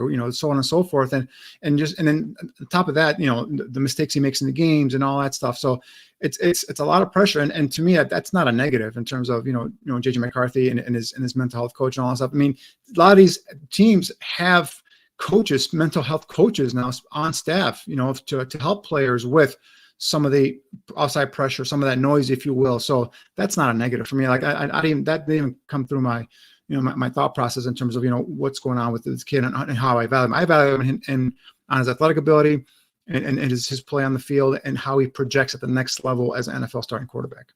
Yeah, and when Jordan and I recorded that, he gave me 16 minutes of great material. So I edited it down, but I'll post a long version on the Barroom Network for anyone interested in getting more of Jordan's thoughts on JJ. All right, let's move on. I want to zero in for the next 20 minutes or more on Senior Bowl players that you were intrigued by. Senior Bowl players that some of these guys you've talked about before, but now after watching tape at the Senior Bowl, I'd love for you to share your thoughts on them. And I want to start. I just was going to say I want to start with Brendan Rice. So is that cool? Yeah. So I just want to kind of give some context here. I gave Aldo a list of players that I felt did very well. Some of these guys that we talked about on our preview show for the Senior Bowl, guys that I'm looking to watch. Some of these guys stood out and did well in Mobile. And then the other list I have that we're going to touch base on, and actually Eric already touched on two of those players, were guys that caught my attention and guys that I'm going to do more digging on in terms of film study. And again, these are all within the compass of being potential Chicago Bears draftees. So go ahead, Aldo. Brendan Rice is the first player, the USC wide receiver. And if anyone's wondering whether he has a relation to Jerry Rice, yes, he is, of course, Jerry Rice's son. And the numbers are official from the Senior Bowl. He comes in at 60-21, at 6'2.5", I guess. Is that the way to read that, Danny? Yeah, 6'2" is what I go with it. 6'2", 212. Yeah, I was surprised at the weight, that 212. That's a bunch of muscle there. Yeah, so Brendan Rice, whenever you put on, when I was scouting Caleb Williams, Brendan Rice was his go-to guy. And there's another receiver actually that ended up that I previewed for the East-West game. Taj Washington had a pretty good game in the East-West game as well. So, he's got talented receivers there. And with Rice, what I wanted to see, he was a sprinter or a track guy in high school. I wanted that to translate it at this next level. And I think what he showed was that ability to go ahead and be a guy that can get deep on a corner, get that over the top leverage, but also his physicality. I mean, there are times where you saw him going one-on-ones where he's going up through a DB to make the catch. So that being able to catch through contact was something that Rice showed here. He was able to go ahead and do a lot of, in terms of create separation. That's something that we saw there as well in these one-on-ones here as well down in Mobile. So I think Brendan Rice really solidified himself. Is he going to get in that first round? I don't know. That's to be seen. I think if he goes out there and he runs a blazing 40, like in the low 4.4s, I think he has a chance of going to bottom half of the first round. But I think he's got a solid second round grade. I mean, top of that second round is probably where you see Brendan Rice go. But I think he went down there in Mobile. Obviously, the great lineage with Jerry Rice, his dad was on hand, and I just the physicality at the catch point was where it really stuck out there. His ability to create separation from press coverage off the line of scrimmage, and again, just had an attitude, had this way about him in terms of like, yes, I'm him, and this is what I'm going to do. Got into a lot of one-on-one back and forth with some of the DBs there, so I really liked how he went, handled his business. I think he really solidified himself as a top of the second round kind of receiver, possibly low end first round, depending on how he runs at the combine. And Danny, we were talking about mental health, and he was interviewed by the Buffalo News, I believe, down at the Senior Bowl. And one quote that I remember is he said, pressure is a privilege. And I thought, wow, that is a really great way to look at the pressure of being a professional athlete. It's accepted that this is great, that you're on the big stage, that you've got all this responsibility, that there's millions of eyes on you. That's a really good approach to it, and probably something that he got from his father, because his father always delivered during pressure situations. Anything else regarding Brendan? Oh, one other thing regarding Rice that I wanted to mention and get your thoughts on is he told reporters down in Mobile if the Bears bypass on Caleb Williams, they will be making a mistake. So I wanted to get your thoughts on that. And also, what about the thought that what if the Bears draft Rice and not Caleb Williams? That talk about awkward. Well, first, I think the exact quote was, and I don't have it precise, but I think it was like, if you be the GM that passes on Caleb Williams, and you're going to get fired, basically. I think that was something to that extent, but again, I mean, it's what's he gonna say? Caleb Williams sucks. He's an asshole. I mean, he's not gonna come on and blast this guy. So it's just something that I don't see it positive for him to go ahead and blast. If he feels negatively towards Caleb Williams. So I think he just gave him his compliment, and that's what I expect him to say, basically. Absolutely. All right, let us move on. The next player is this cornerback. Boy, oh boy, was he getting a lot of talk down there. We touched on him again with Eric and Greg as well. Quinyon Mitchell, this kid out of Toledo, good size, 6 feet, 195. I mean, really, in terms of press coverage, off coverage, ability to be able to quickly transition, quick feet. He's got the some good arm length there as well. So I think he really solidified himself. Eric was talking about that, early on in the years, Scott had told him, first round, and this is before anyone had heard of Quinyon Mitchell, in terms of the media and all that stuff. So yeah, I think this guy really solidified himself in terms of, probably mid mid first round right now. And I mean, he was going up against, all the receivers, and he was, calling out guys. And like I said, the only catch that I saw as well that Eric touched on was the Roman Wilson one. And again, Mitchell slipped and Wilson made a great one-handed, adjustment to the ball. I mean, a one-handed catch. So really, really played well. Rio was for me one of the top players overall at the Senior Bowl this past week. He looks like he could be a very special player, and so does this guy, Darius Robinson. You've already talked about him. Right. Again, I talked about him. This guy fits that Matt Eberflus profile. Eberflus, the only thing we've kind of scouting for and seeing what they do here. He likes long, lean defensive linemen, whether it's 3 technique, ends, all that stuff. So at 6'5", 286, with those long arms, almost 35-inch arms and big hands, I think he fits that profile. And he was a guy that was unblockable, and whether it's a one-on-one, whether it's a team drills. Greg and I touched on it earlier. Like he plays a defensive end similar to the style of Montez Sweat. So I don't think he's a perfect complement for Montez Sweat. But man, when he kicks inside as a defensive tackle, a 3 technique guy, he's a guy that I think can be even more special there inside. So depending on who takes him and where they plant him, I think he's a guy that has solidified himself possibly as a first rounder. Again, like Greg mentioned, we'll see how if this momentum carries on into the combine.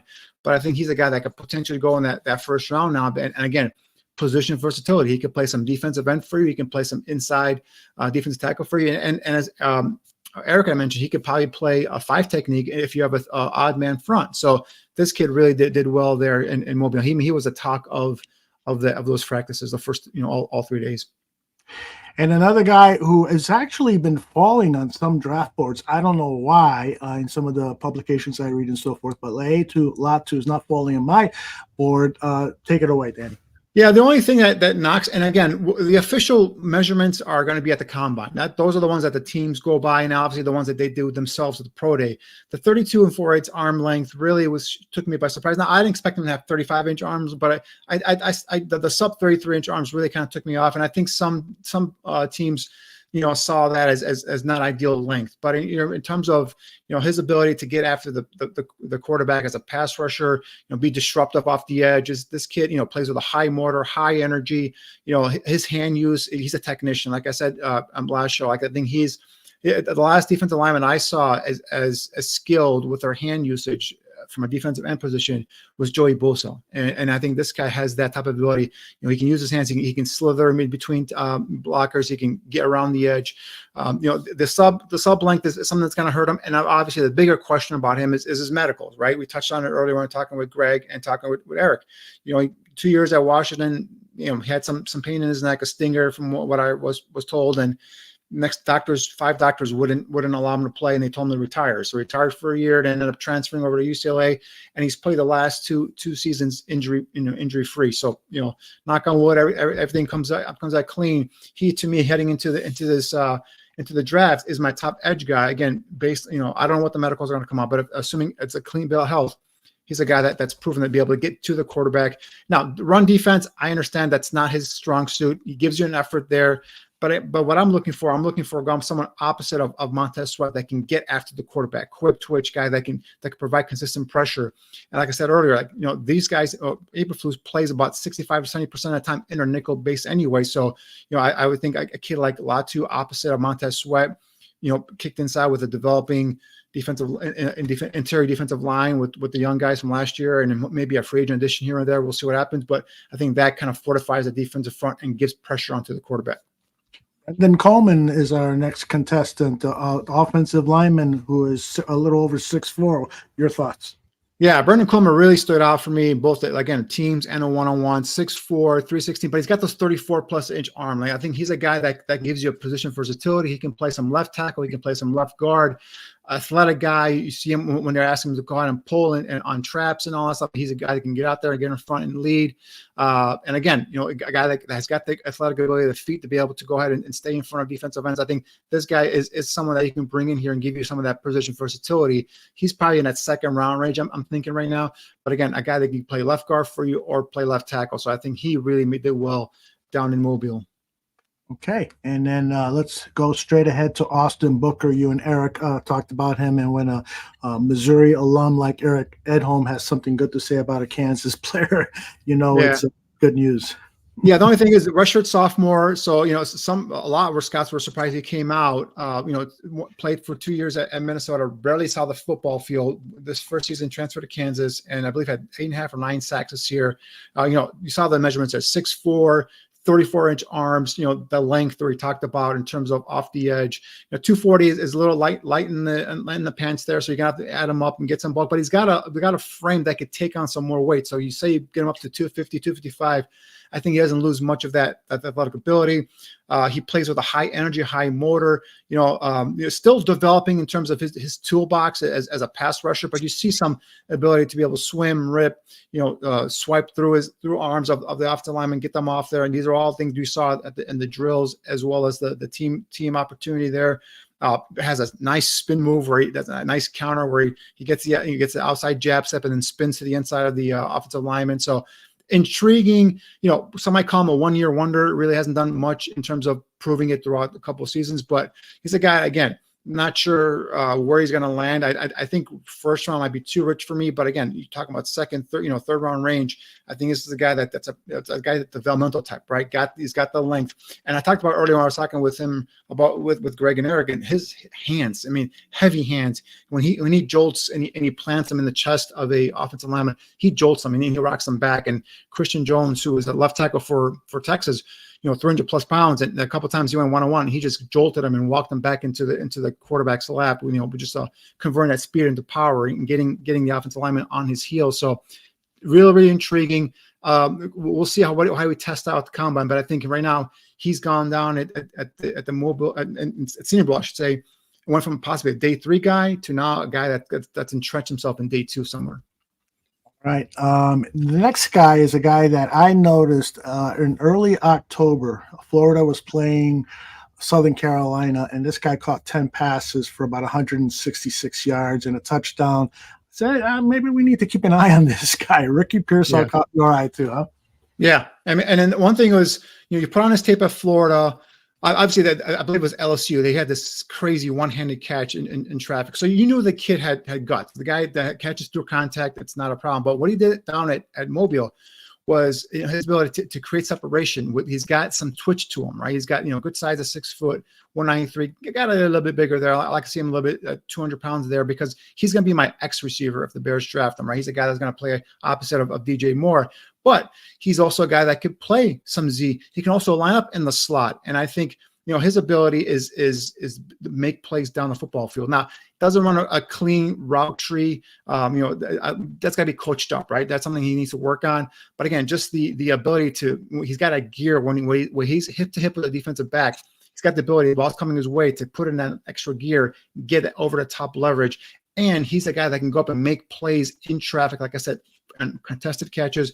Also those, 50-50 balls up in the air. And that's what he did in Mobile was, he was going up and making catches over the heads of defensive backs and coming down with it. So really impressive, clean hands catcher. So I think this is a guy that really helps solidify himself as well. I heard a lot of scouts talking about this guy. And again, someone that was, lingering late day 2, early day 3, now has probably solidified himself somewhere in that day 2 range.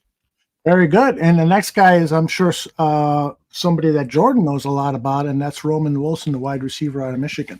Yeah, slot receiver. You see his size here. He's a guy that just quick in and out of his breaks. Give him a 2-way go. It's almost impossible to keep him. Stay in phase with him. The DBs, wherever they were going up one-on-one with him. It was a mismatch, and a guy that really caught the ball well. Showed some explosiveness after the catch as well. So Roman Wilson, I think, has also kind of solidified his grade there. Not a first-round guy for me. A guy somewhere again in round 2 is probably where you're going to see him going. Very good. All right. Let us now look at 5 guys, as you said earlier, that caught your eye, and you're going to be doing a lot more work on them over the next couple of weeks. Yeah, right? These are the guys that really just kind of caught my attention here, going through the Senior Bowl tape there. So go ahead. So Evan Williams is a safety out of Oregon, and the talk now with Jackson possibly being let go, being a salary cap. Eddie Jackson being a salary cap casualty.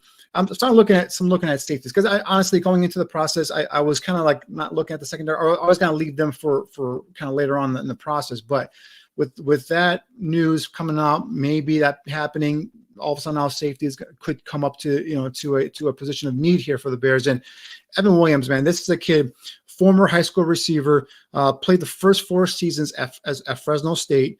Was named 3-time All-Mountain West Conference team. He's a 3-time captain in his collegiate career. Played just 1 year at Oregon this past year.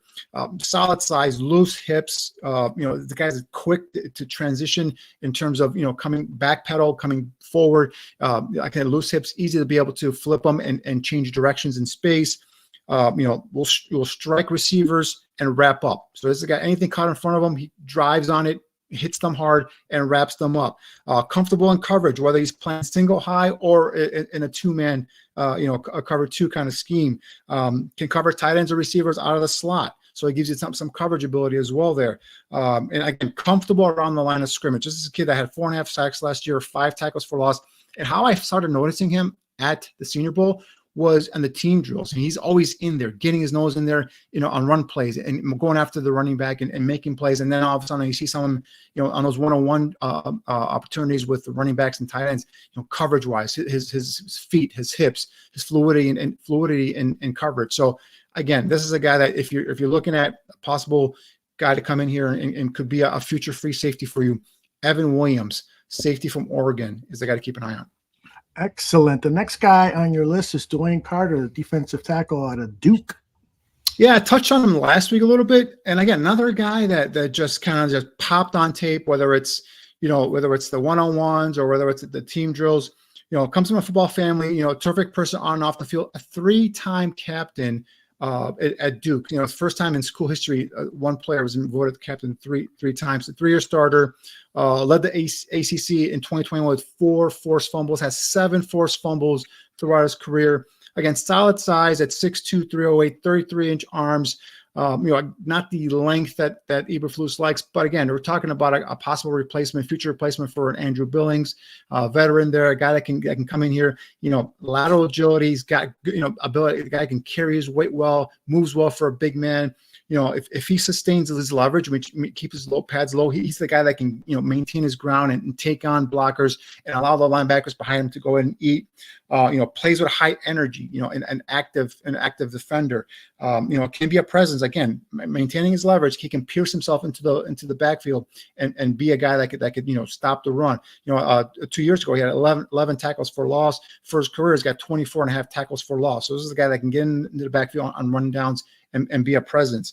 Is a guy in terms of a pass rusher, he's still not there. He's just a power guy right now, but you see some things there. He's working on. You see some hand movement. You see the ability trying to get skinny and get into the gaps. But for the most sake right now, he's a guy that's going to probably be a 1 technique, a guy that could be a future replacement for Andrew Billings, if you will. But again, a guy that probably a day 3 guy is what I'm thinking here. And if you can get this guy in day 3, bring him in and bring him nice depth there. Again, big guy, active guy, can get a little bit stronger in his anchor, but again, just someone that I think has a ability to develop into a starter potentially down the road. I was surprised when Eric mentioned Dylan Luby because he's also on your list, a running back from New Hampshire.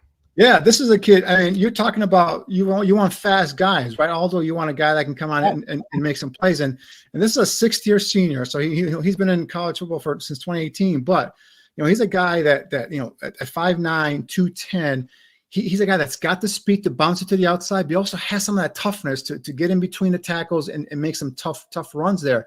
And he's just an all-purpose back. I mean, this is a guy that's got over 90 kickoff returns, for over 2,200 yards with 2 touchdowns, averaging 24.5 yards a kickoff return, has got 34 punt returns for over 400 yards, with 2 touchdowns as a punt returner as well. So, this is a guy that's, again, all-purpose back.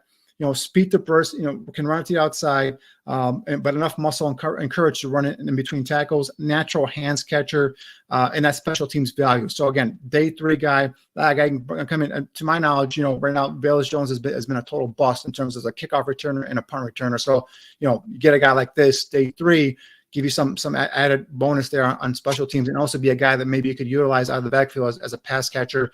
That the name that kept saying on the coverage there was Danny Woodhead. Someone to give you kind of an idea in terms of what he can do. A guy that can come in and be a pass catcher, run some plays, but also give you some added value on special teams. So this guy really impressed me, really stood out. Again, small school guy, day 3 guy, but again, a guy that can come in and do multiple things for you and help you out. Did I lose you, Aldo? I am on mute. Sorry. Kyrie Jackson is the cornerback over at Oregon you wanted to profile. Yeah, Jackson. So again, watching the one-on-ones, I see this kid from Oregon, just a skinny kid, tall kid, feisty, always going after. And it actually, Brendan Rice, you're talking about him going back and forth. Him and Rice had a couple, exchanges there, and at Senior Bowl, but he's always in phase. He's always in coverage. And I look him up. He's 6'3", 203 pounds, 32-inch arms. Again, corner right now to draft a corner right now, it's a luxury for the Bears, right? If they keep Jalen Johnson, but however, if those negotiations turn sour and they end up trading Jalen Johnson, and you're looking for a guy in day 3, this Kyrie Jackson is a kid from Oregon. Now, highly recruited kid out of high school. Actually went to started his collegiate career at a junior college in Maryland at Fort Scott Community. Went to Alabama for the next 2 years, only had one start, and then transferred to Oregon this past year where he played full time and put up some pretty good numbers. 5 tackles for loss, for a corner, 2 sacks, 3 interceptions, 7 pass defense. He's a guy who's always in phase. I said always in phase. He's got the length, got the size there, and he's got the ability to come down and make plays at or around the line of scrimmage. So his run defense was pretty good as well. So again, this guy I'm going to dive deeper into and just keep watching some more on him. But what I saw at the Senior Bowl practices, the feistiness, the size, the ability to stay in phase down the field with some really quick twitch receivers really caught my eye. And I think, again, I understand corner right now is a luxury, but we don't know what's going to happen with Jalen Johnson. And, just like pass rushers, I don't think you can have enough cornerbacks. So, if you get a guy here, you bring your depth and then eventually develop. But at that size, at 6'3", 203, with that kind of athletic ability, I think it's a guy you take a flyer on. This tight end from Penn State, Theo Johnston, got to love that hand size, 10 inches and wingspan at 81-28. What are your thoughts? Right, and this is another guy that Eric brought up as well. And the tight end group wasn't really that great, down in Mobile, but this guy stood up above the rest, and not because he's 6'6", 257, but he showed a burst in terms of being a guy that could possibly stretch the seam. A 2-year starter at Penn State, finished with 77 career receptions, 938 yards, and 12 touchdowns. Had 7 touchdowns last year, which tied for 3rd all-time in a single season by a tight end for Penn State. So he's a big red zone target. And again, we're talking about a guy that's going to be opposite of Cole Kmet. So again, a guy that's got the size, got the hands, got the ability to extend away from his frame and give you a big catch radius, and has some wiggle to him in terms of being able to get down the field and make some plays there. Again, Theo Johnson's a guy that to keep an eye on here. Possibly late day 2, early day 3 is probably where you're looking at his range as of right now. We'll see what he runs at the combine, though. All right. I got a question for you from, I think it was from last. There it is. Danny, you see any angry running backs like Pacheco in the draft? And I got to tell you, that kid that started the game at the Senior Bowl, Imani Baylor from TCU, So he kind of reminded me a little bit of Johnny Pacheco. He's a little thicker, I think, than Pacheco. Yeah, he's more of a dual threat guy. He can catch pass out of backfield. He's a kickoff return guy. He had a solid game in terms of the Senior Bowl, but in terms of at the actual Senior Bowl practice, no one really caught my eye. And last, I haven't really done a deep dive into the running backs yet. I've been kind of on the peripheral here just to see who's out there, who's available. But this lobby kid, again, day 3 guy, caught my eye. And then we talked about the kid Schrader from Missouri also coming out. But again, those are more depth guys, day 3 guys. I haven't really dove into the top of the draft yet in terms of running back. Again, not sure how they stack running back, the Bears, that is, in terms of their needs right now. Obviously, you got Killer Herbert, you got Roshan Johnson. You could bring in another veteran. You could draft a guy, in day 3. So we'll see how that breaks out. So the early part of free agency, what they do there, I'm assuming Deontay Foreman is probably gone. So you kind of bring in a running back there. So we'll see how that goes. If they pick up a guy from veteran free agency, that means they're probably going to lay low on a running back position in the draft. But if they don't bring up anybody in free agency, now you're going to have to go in and probably pick someone. Probably day 3 is my guess in terms of where they pick them. in my opinion, it's better to scout these running backs in depth after you get those combine numbers, so that way it can help with the scouting process. By the way, Cliff wants to know Cade Stover out of Ohio State, the tight end. You're probably going to look at him in the next week or two, huh? Yeah, he's not a senior. He was not down at the Senior Bowl, so we'll take a look at Cade. Obviously, the Ohio State tight end. He's a guy that a big target there. I believe it's about 6'3", 6'4", if I'm not mistaken. We'll give you some more scouting reports when we break down the tight end group in upcoming shows. And then earlier, Hair Bear asked, could Darius Robinson be a 3 tech in the NFL? Let me put up those numbers again, because that could help with your answer here. As a full-time 3 technique, I don't know, Hair Bear. I think he could be a 3 technique on pass rushing situations for sure. Mm-hmm. I think he's a guy that can, you can start off as an end, and then on passing downs, kick him inside, and be your 3 technique. Yes, but in terms of every down and down on 3 technique, I'm not sure. I'm not saying no for sure. Obviously, 286 is light for a guy that inside at the tackle. You want him in that 295 to 300 range. So, adding about 11 pounds or 14 pounds of muscle or more weight on him might take away some of his ability in terms of quickness. So I'm not sure how ideal that would be for Darius Robinson as a 3 technique. It's a full-time 3 technique. But on third downs, passing situations, yes, you can definitely kick him inside and he can be effective. Jordan says that they played him in the interior of the defensive line and didn't work out, which is why they moved him out to defensive end. Mr. Mayhem 69 wants to know, who should the Bears draft if it comes down to this, a choice between these 2 wide receivers, Rome Odunze or Malik Neighbors? Each is going to be a great NFL player, in my opinion. Each has different strengths, though, right? Right. So Odunze is, for me, is an X. He's a big body receiver, what the Bears need. Guy on the outside, physical at the catch point, guy that can make plays down the football field, a perfect complement to DJ Moore. Malik Neighbors, to me, is a Z. He's a DJ Moore light, if you will, right? He's a guy that yard after contact or yards after the catch is where he excels at. He's not a big body guy. He's not a guy that's going to be an X guy that you can throw the ball up to and the 50 balls and go up and make a play. He'll go up and make plays on balls, but he's not that guy, right? Like Odunze is, or like a Marvin Harrison Jr. is. So that's what I've been looking for here. Is I've been looking for an X. In a perfect world, I like looking for an X that can go ahead and complement DJ Moore. But I've said before, guys, the Bears probably need to come out of this draft with 2 receivers, not just 1, but 2. So if your choice comes down to Malik Neighbors and that's the highest rated receiver on your board out of Odunze for whatever reason, you can take him, even though he's a similar in terms of skill set to DJ Moore. You can always get that X later on in the draft. We talked about Xavier Legette from South Carolina. Brendan Rice, I think, can play some X for you.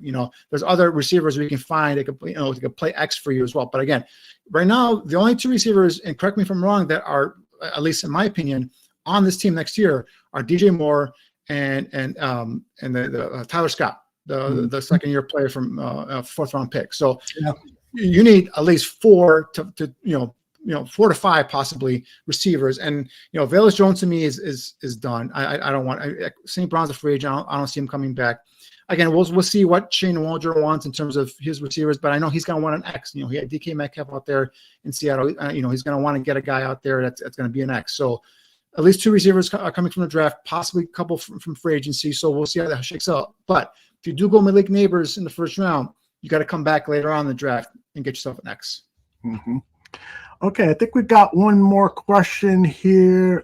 Vince had asked this when all of you guys were here, but couldn't get it in. So he wants to know about Zach Pickens. From his unscout's eye, he doesn't appear to have a high ceiling, maybe a nice little floor. Doesn't seem like a 3-down guy. What is your feeling on Zach Pickens, and what could he potentially deliver to the Bears in 2024?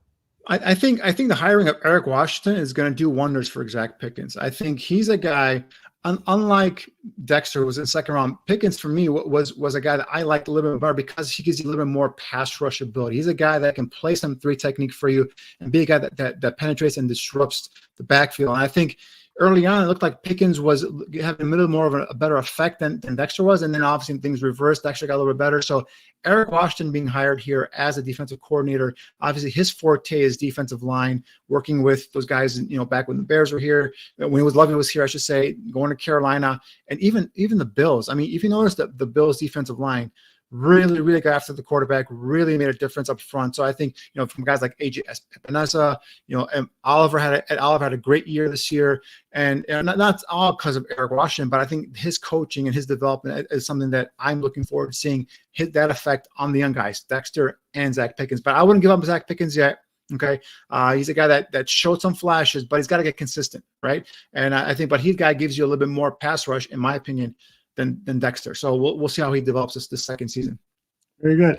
All right. The final topic, and I apologize to you, Danny, because I'm pulling a surprise on you, but the final thing I wanted to talk about tonight was the free agents tight end class. And so I got a graphic here with who's available and so forth. And the reason I want to talk about this is because as I start to give some thought as to, what positions should be targeted, what are position strengths in the draft and so forth.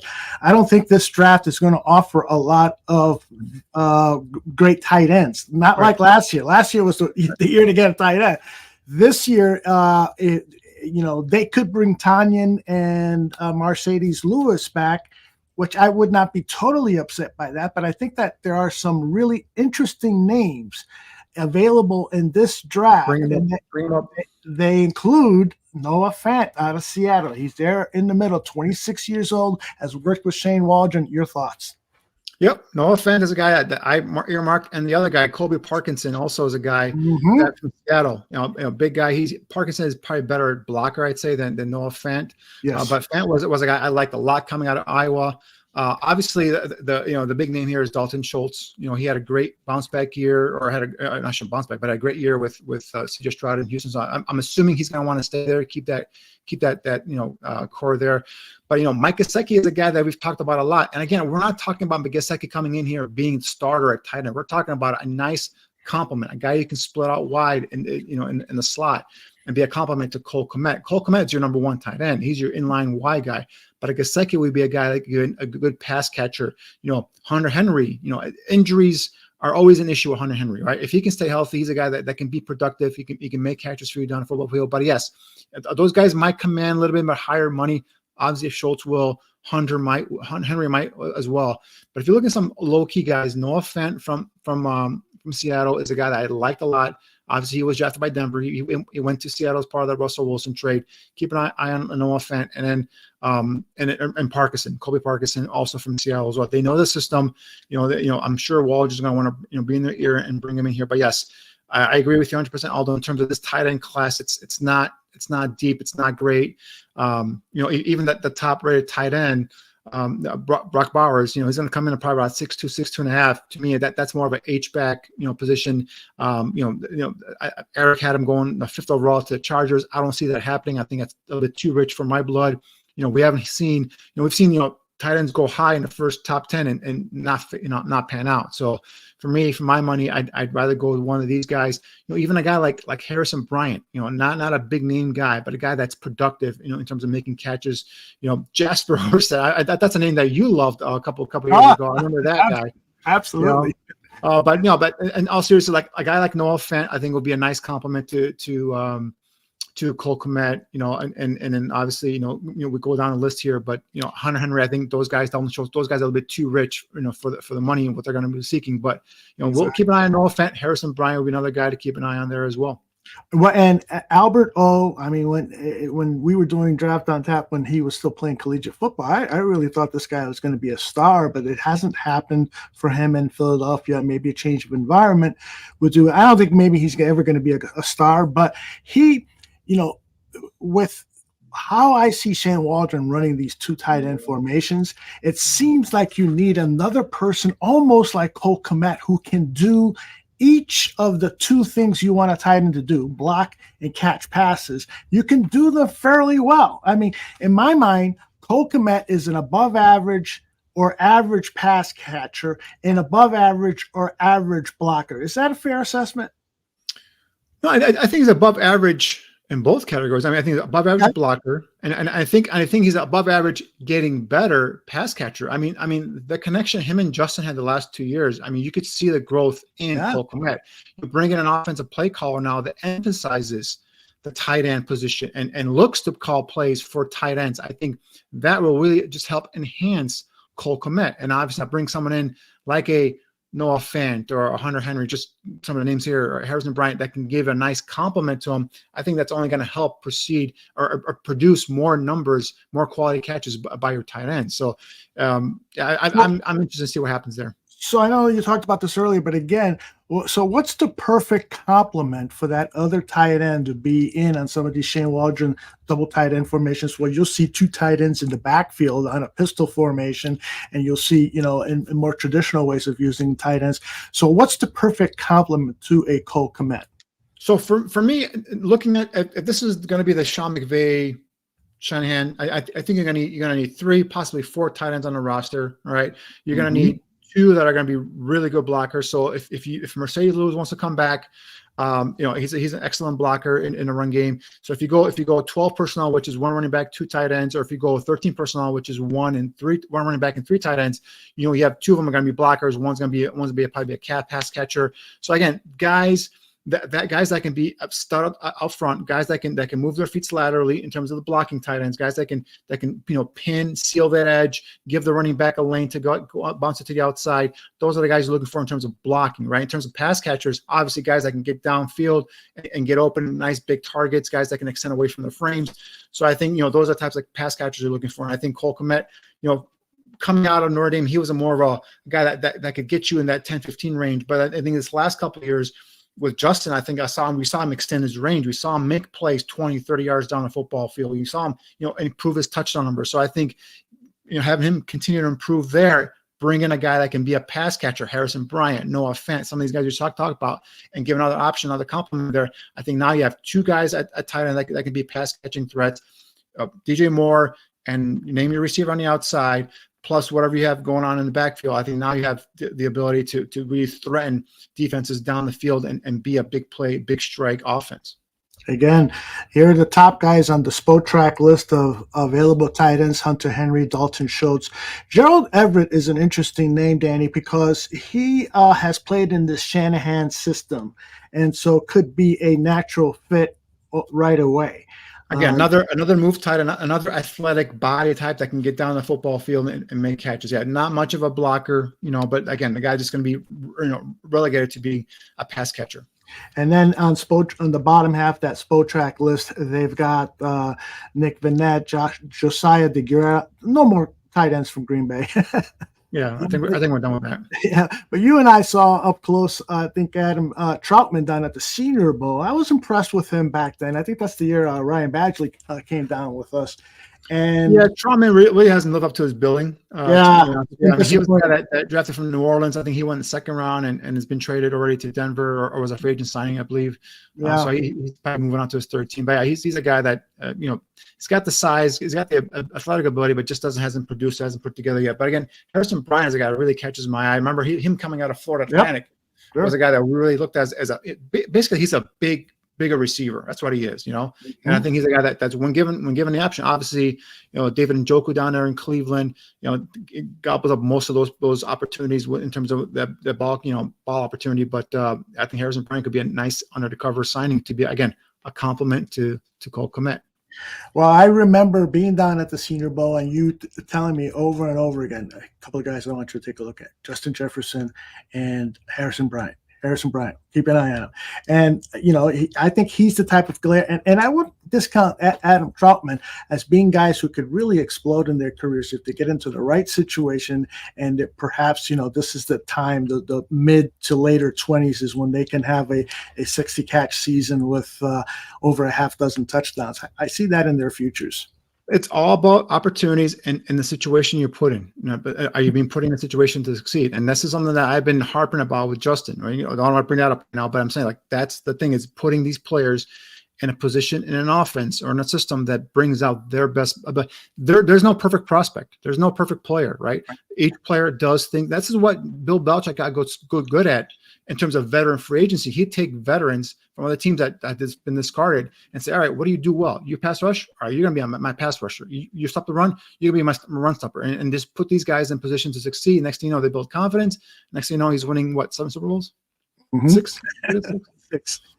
Dobbsy, Albert O is pretty athletic. The Bears maybe should take a look at him. But That's his name, Albert O. And the fact that you spelled out his entire name, and it looks like you did it correctly. Kudos to you, brother.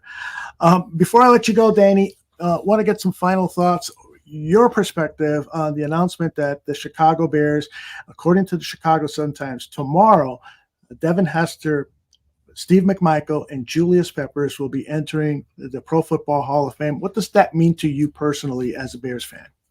First of all, I'll answer that, but I have a surprise for you. You got a surprise for me. I got a surprise for you. And for all our Drafts on Tap listeners, this man here, the Podfather, I call him the quarterback whisperer. This is the man. He won't take credit for it, but he's the only man on this network that in 2017 said Patrick Mahomes was the best quarterback of that draft, and I think every one of us called him nuts. And lo and behold, Patrick Mahomes is the best. And a couple of weeks ago, I think it might have been on a Before 55 episode, you throw out the name of a quarterback you liked in this class, and it was Michael Penix Jr. Yeah. And I've been breaking down his tape, and I watched him in the Senior Bowl, and I'm telling you, there's something about this kid and the way he spins that football. Now, again, he's not the perfect athlete. His motion is funky. It's all arm. Okay, he played in a high-powered offense with tremendous receivers. 3 NFL top receivers. Okay, he's got a offensive line that's going to be probably a first or second round pick. His leg, he's got the injury history. His motion, his lower half is stiff in terms of his legs. It's all, again, all arms. His motion is all off. But man, he delivers a beautiful football. It's accurate. It's on time, and it's got power. And the more I watch this kid, I'm like, that Gandia, I think he's found another one. So, Greg touched on that. He thinks that the Bears are going to keep Justin, and I think they're going to trade down and pick a quarterback, not necessarily in the first round. He thinks possibly second round. That's the guy that I'm really intrigued about. And I wonder how, and again, not perfect. We saw Michigan, they put pressure on him. He couldn't move. He was stuck there. He got beat up. So he's a guy that's going to need help. He's going to need an offensive line in front of him to protect him. He's going to need some weapons on the outside. But the quick release, that lefty, big, huge hands, over 10-inch hands, the ball just rips out of his hands. It's all arm, no lower body. How does that play out at the next level is one thing you project. And I've talked a couple of guys out there, and they're saying, yeah, it just looks too funky. Some offensive coordinators just don't like the way the ball comes out of a lefty's hand, and for whatever reason. But the more I watch him, the more I like him. So, what are your thoughts on Mr. Michael Penix? Well, that's one of the things. I was watching him today. He was being interviewed, I think, on Good Morning Football, and he had his hands folded like this. And I was watching those fingers. Those things look like cobras. They were so long. Yeah, he does have big hands. I just like the same kind of aura that I got out of Patrick Mahomes, a playmaker, a guy who has got a great attitude about the game, really wants to win, makes special throws. He had 2 great wide receivers at Washington, so he should have made great throws. But I think that this guy could, if drafted into the right situation, he's not going to be Patrick Mahomes. I'm not saying that at all, but he could be a special NFL quarterback if he, when Jordan said on the McCarthy tape that, if he could get a year behind a veteran quarterback like Mahomes did with Alex Smith, that would be good for him. Well, it would be good for just about any quarterback coming out in this draft, right? That's a winning formula for the most part. If the rookie prospect is good, having him sit for a year and learn and listen in the headsets and lead the scout team and all those things are absolutely perfect. And if Michael Penix gets that opportunity as opposed to being thrown to the wolves in his rookie season, watch out. It happened for Patrick Mahomes, and it can happen for Michael Penix. That's what I'm saying. It's when we talk about this whole scenario with the Bears, like if a team like Washington comes up and throws something crazy at Chicago because they want new ownership, they want to make a big splash, local kid and Caleb Williams. If they throw 3 first-round picks, one this year and one next year and following year, and a player or multiple day 2 picks, if you're Ryan Poles, how do you pass that up, right? I know Caleb Williams is being called generational, but no one's generational until they prove they're generational. Heck, Patrick Mahomes wasn't called generational when he came out, and he's actually generational, right? So it's don't believe all this hype about Caleb Williams. Can he make awesome throws? Yes. Can he make off-platform throws? Yes. Can he make some throws that make you like, whoa? Yes, he can. But that off-the-field stuff really, and Greg touched on it again today, he's heard some stuff that he doesn't like. So We'll see how that goes. That's all due diligence and all that stuff. But if Washington throws that out there, why not keep Justin? Bring a guy in, Michael Penix Jr., Bo Nix, maybe JJ McCarthy in the second round, and have him sit behind Justin. And if Justin doesn't pan out within next year or year after under Shane Waldron, then you got another guy you can kind of another shot at the apple there with low salary at your quarterback, and you can still build your team with all this draft capital, Aldo, that you're going to recruit from Washington, whoever trades for the first pick, all that draft capital, plus the if you get rid of Justin in a couple of years, a rookie contract or a guy on his rookie contract to add more like salary cap and stuff like that, get more veteran play. Now you're building a foundation, a team around the quarterback, and they can go from there. That to me makes the most sense in terms of building this organization. So, Danny, because I've thought about that strategy going into this offseason for months now, given the way the Bears played this season. So, how far down? Now is the time where we can ask this question and get some good, solid opinions. How far down can you trade down? Because if you trade with Washington, they're not going to give you a haul, But if you trade with Atlanta at 8, and I'm saying trade the number 1 overall to Atlanta, you get at 8. Is that too far down for you, or do you want to try to stay in that 4, 5, 6? 4 is, I think, the Cardinals. So you're not really going to make a trade for the Cardinals with the Cardinals. Well, ideally, and I disagree with you. I think Washington would give you a haul. I know it's one spot, but it's again new ownership, local guy, right? He's from Washington. Caleb Williams, that is. He's a guy that would juice up the fan base, and a new owner wants to come in and make a big splash, sell tickets and all that stuff. Daniel Snyder killed that fan base, right? And now you have re-energized that fan base with this local guy. And I think Washington, maybe they won't give you 3 first-round picks, but they'll give you the number 2 pick, their first-round pick next year, a second-round pick this year that you gave up for Montez Sweat, and maybe even a player, maybe Terry McLaurin, maybe Daron Payne or something like that. I mean, you could ask for the moon, because I think Washington is that desperate to make him their quarterback. And I think if you can take advantage of them, I would do that in a heartbeat and that type of scenario, that package. But as far as how far I want to go down, again, before you get off that, before you start on that topic, here is the Commanders' current draft picks. They've got a lot of picks this season, whereas we have. So I would take 2. I would take 40, which is the Bears' original pick they gave them for Montez Sweat. I'll take a first next year and say a Daron Payne, defensive tackle. Okay. All right. And I go down 1 slot. At number 2 now, hey, New England. Hey, Oakland. Hey, whoever. Do you guys want a quarterback? Or maybe the Bears might say, we like Jaden Daniels better than Caleb Williams. Jaden Daniels fits our culture. Jaden Daniels has a skill set that we love in terms of his ability to be an athletic quarterback. Thin, yes. He's got the arm strength. A one year wonder. That could be it. That could be it. But you can bring him in at number 2 and keep Justin, for example. Okay. Or and then let that scenario we just talked about earlier play out. Or at number 2, say, all right, Marvin Harrison Jr., you come in, you be the X opposite DJ Moore. At 40, hey, Bo Nix, hey, JJ McCarthy, hey, Michael Penix Jr., you guys, you're that quarterback, you're going to sit back here behind Justin, and for the next year to remember, you have Justin under control for the next 2 years. Okay. Mm-hmm. And within the next 2 years, that's where you're going to probably go ahead and take a look and see, under Shane Waldron, under Kerry Joseph, which by the way, I think that's a very, very sneaky good hire, Kerry Joseph, ex-safety, NFL safety, played college quarterback in the CFL. What he gives the quarterback is he gives the perspective of the safety, right? What the safety is doing. And what's the biggest thing you talk about when you teach a quarterback is eye manipulation, manipulate that safety. And what a better way to someone to teach a quarterback how to manipulate a safety than a former safety being a quarterback coach. I think that's a pretty good under the radar hire there. But again, just develop this quarterback. And if Justin takes off, you know what?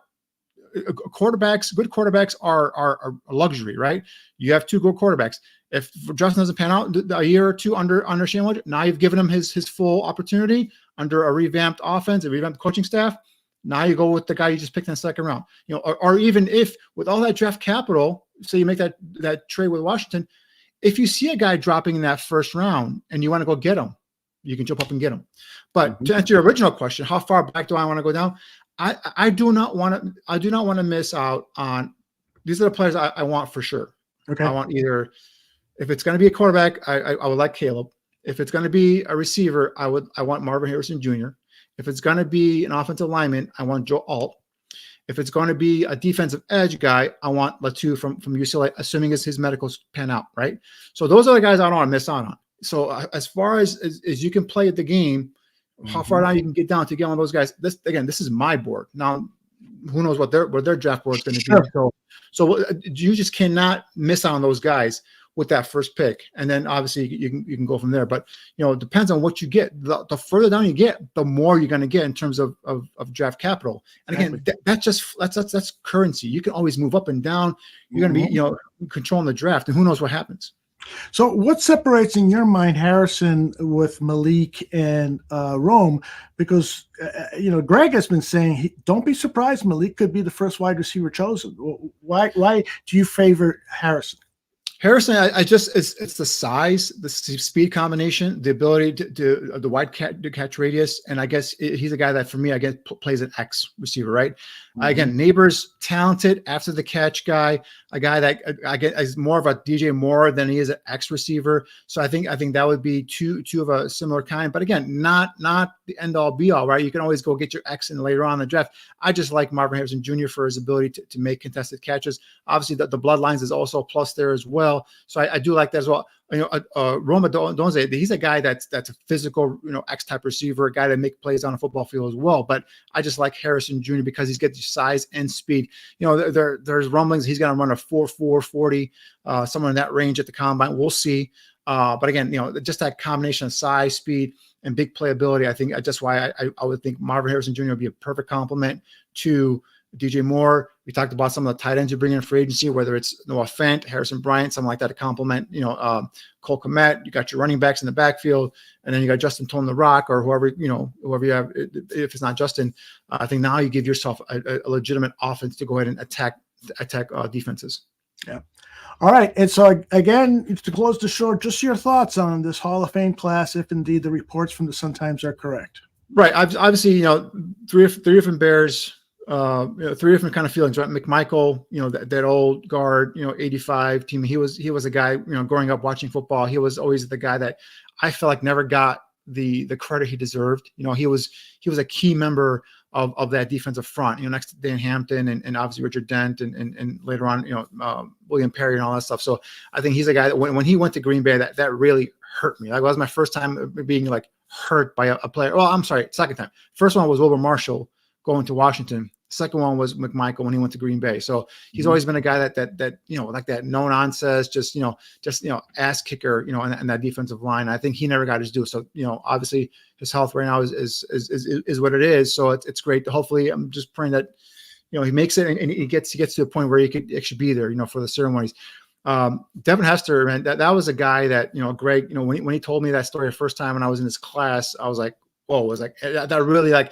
That's as a draft geek going up. That's what I want to hear. That's what I want to know is like, what happens? Like, how do you guys prioritize? How do you get all those, those trades coming in now? Like, imagine, we did a mock draft a couple years ago and we had all these trades offers coming and we're like, our heads were spinning, right? And we're just doing a mock draft. Right. Imagine if you're sitting there doing this live and all these trades are coming in, like, how do you determine? And then just to know where you can go down and get that player. And obviously, Devin he's the guy that to me made special teams a must watch, right? Mm-hmm. Anytime that ball was kicked, punted, Devin was a must watch. You have to watch and see what this guy did. Even on that failed extra point in New York in Giant Stadium, right? He caught it and he returned it back for a touchdown. That guy, and like I said earlier, the most exciting start to a Super Bowl of all time was him taking that kickoff return and taking it back, to the house after, Dungy yelling, we're not going to kick it to him. So Hall of Famer, and he revolutionized the return game and everything. So, and then Julius Peppers, obviously he was a guy that didn't start his career in Chicago, but he was a guy that, remember, before the Bears got him, Lovey's defense was failing, right? The old guard was leaving, Ogunleye and all those guys, they weren't as effective. I think Alex Brown might have been already gone to New Orleans. I can't remember exactly sure, but he's a guy that they went and they got him. And you always heard about him being this big impact guy, and he's a huge guy.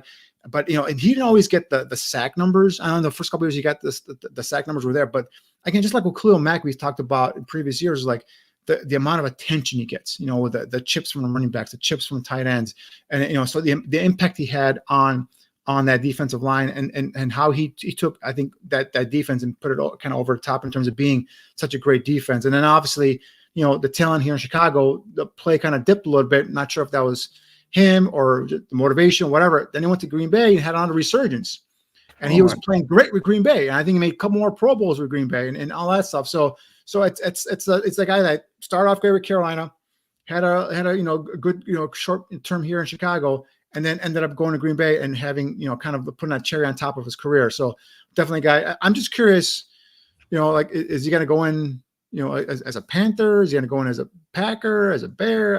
I don't know. I know they don't put their helmets on, but I wonder if they.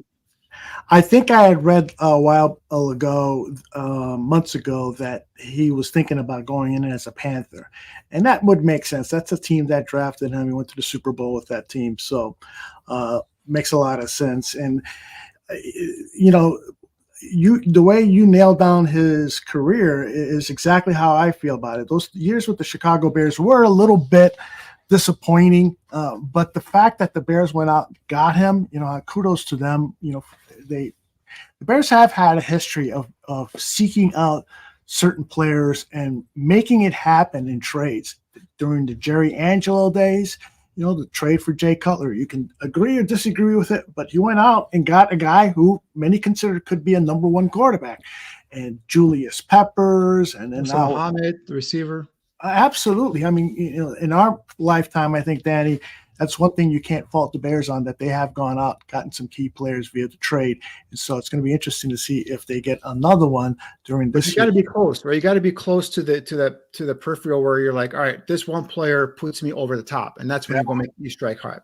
Right, indeed. All right, tomorrow it'll be Dan Aguirre and myself talking about Hester. I can't wait to hear Dan. Dan's got this photographic memory, so he'll tell you the down and distance when Devin Hester caught that 80-yard touchdown pass against whatever team in the week, whatever. I can't hear Dan's McMichael stories.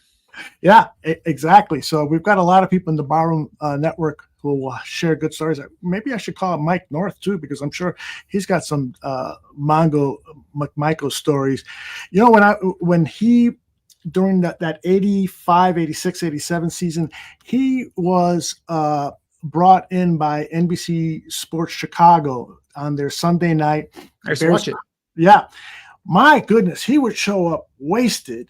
Yeah. And sometimes he would have a knife, and I'm thinking to myself, this might not end up good for Mark Giangreco. I think it was Giangreco who did the show with him back then, if I remember correctly. And, he was dangerous because it looked like an F-bomb was going to slip out of his word. He was going to flash that knife around, making people in the control room uncomfortable. He was quite the madman. And, I mean, he's got an incredible story to share, but it's so good that he's getting in, and hopefully he'll be there and be able to enjoy it like we will. We should make a trip to Canton, Danny. Road trip. Let's go. Road trip. Yeah. We got to be able to broadcast from there. We can make it logistically happen. We got to do it. Yeah. Okay. I'll start. So making wait. So I don't know if you know this answer or not. I don't want to put you on the spot, but the Hall of Fame game, isn't it picked based upon who gets the many players into the Hall of Fame in that class? So yeah, are they a potential Hall of Fame game candidate? Well, I don't know the answer to that, but I think that you're right, is that usually there's at least one member from that Hall of Fame class that they pick the team representing, the game, in the game. So let's see if I do a quick Google search. Because if the Bears have three going in, they should, or, three guys who play for the Bears, with Peppers. I wonder if there'd be a candidate. That means a fifth or fourth preseason game. Yeah. So that'd be interesting to find out. Yeah. Brendan Shigura tweets out, I don't want to jinx anything, but if the Bears do end up playing in the Hall of Fame game, it usually means a successful season is on the way. No, because the Jets played in a Hall of Fame game this past year, didn't they? Yeah, that's true. Well, Chicago's played in a Hall of Fame game 5 times. He means the Bears. Hall of Fame game 5 times. In their last four, they've gone to the playoffs that same year. So, hey, bring it on. So right up there, Matt Eberflus contract extension already. Aaron Lemmy says, feels like the Bears might be a lock for the Hall of Fame game. So hasn't been announced yet, but I'm sure it will very, very soon. And so that would be a great, great trip to start off this 2024 season. So we go to Hall of Fame game. We broadcast live. We watch the Bears preseason game. And then we have a couple of beers. I like it. I like it a lot. All right, Danny, another great job, and what a show it was. Today was I was a fan today. Today I was just sitting back listening, asking some questions. Like I said, two of my favorite guys, Eric from the media side and Greg from the scouting side. And to me, it was a pleasure. I was looking forward to the show, and I couldn't wait to start tonight, to be honest with you. I hope the guys in the chat room and everyone watching this enjoyed it. But yeah, it was exciting for me today, for sure. Yeah, it was like we had Santa, which was Greg, and Elf, which was Eric Edholm. Elf was the what's the character that played by oh my God, geez, what's the comedian's name? He was on Saturday Night Live. Will Ferrell. Will Ferrell. Thank you. Yeah, Eric comes off a little as a Will Ferrell type. I could put a couple beers in him. Anyways, Danny and I are scheduled to take the week off next week because next Wednesday is Valentine's Day. So we might be kind of. Because Aldo's got Valentine. I don't. We got to work on that for you, Danny. Maybe my wife and I will invite you for Valentine's dinner with a blind date. How would you like that? All right, let's go. Look at it. Look at that. All right. And so lots of women in the chat room volunteering to be your date for next week. No women. All right, brother. I will see you then in 2 weeks, unless something big happens next week. And if so, then maybe we'll do something on a Thursday or something like that. But either way, we will, our weekly content will continue for sure after that. And we've got some great guests planned, guest evaluators and so forth. And one of the things, and I was going to talk to Danny about this after the show, is I want to do a mock draft right after free agency and maybe do 3 mock drafts leading up to draft week. So, because I think, getting your thoughts about, choosing player A over player B or C in the 3rd round with the first selection that the Bears have in the 3rd round, I think that's really good discussion and can help us better understand how you are prioritizing players on your board. All right? Sounds good. We can do it. All right. Take care, everybody in the chat room, and we'll see you all very soon. Bye-bye.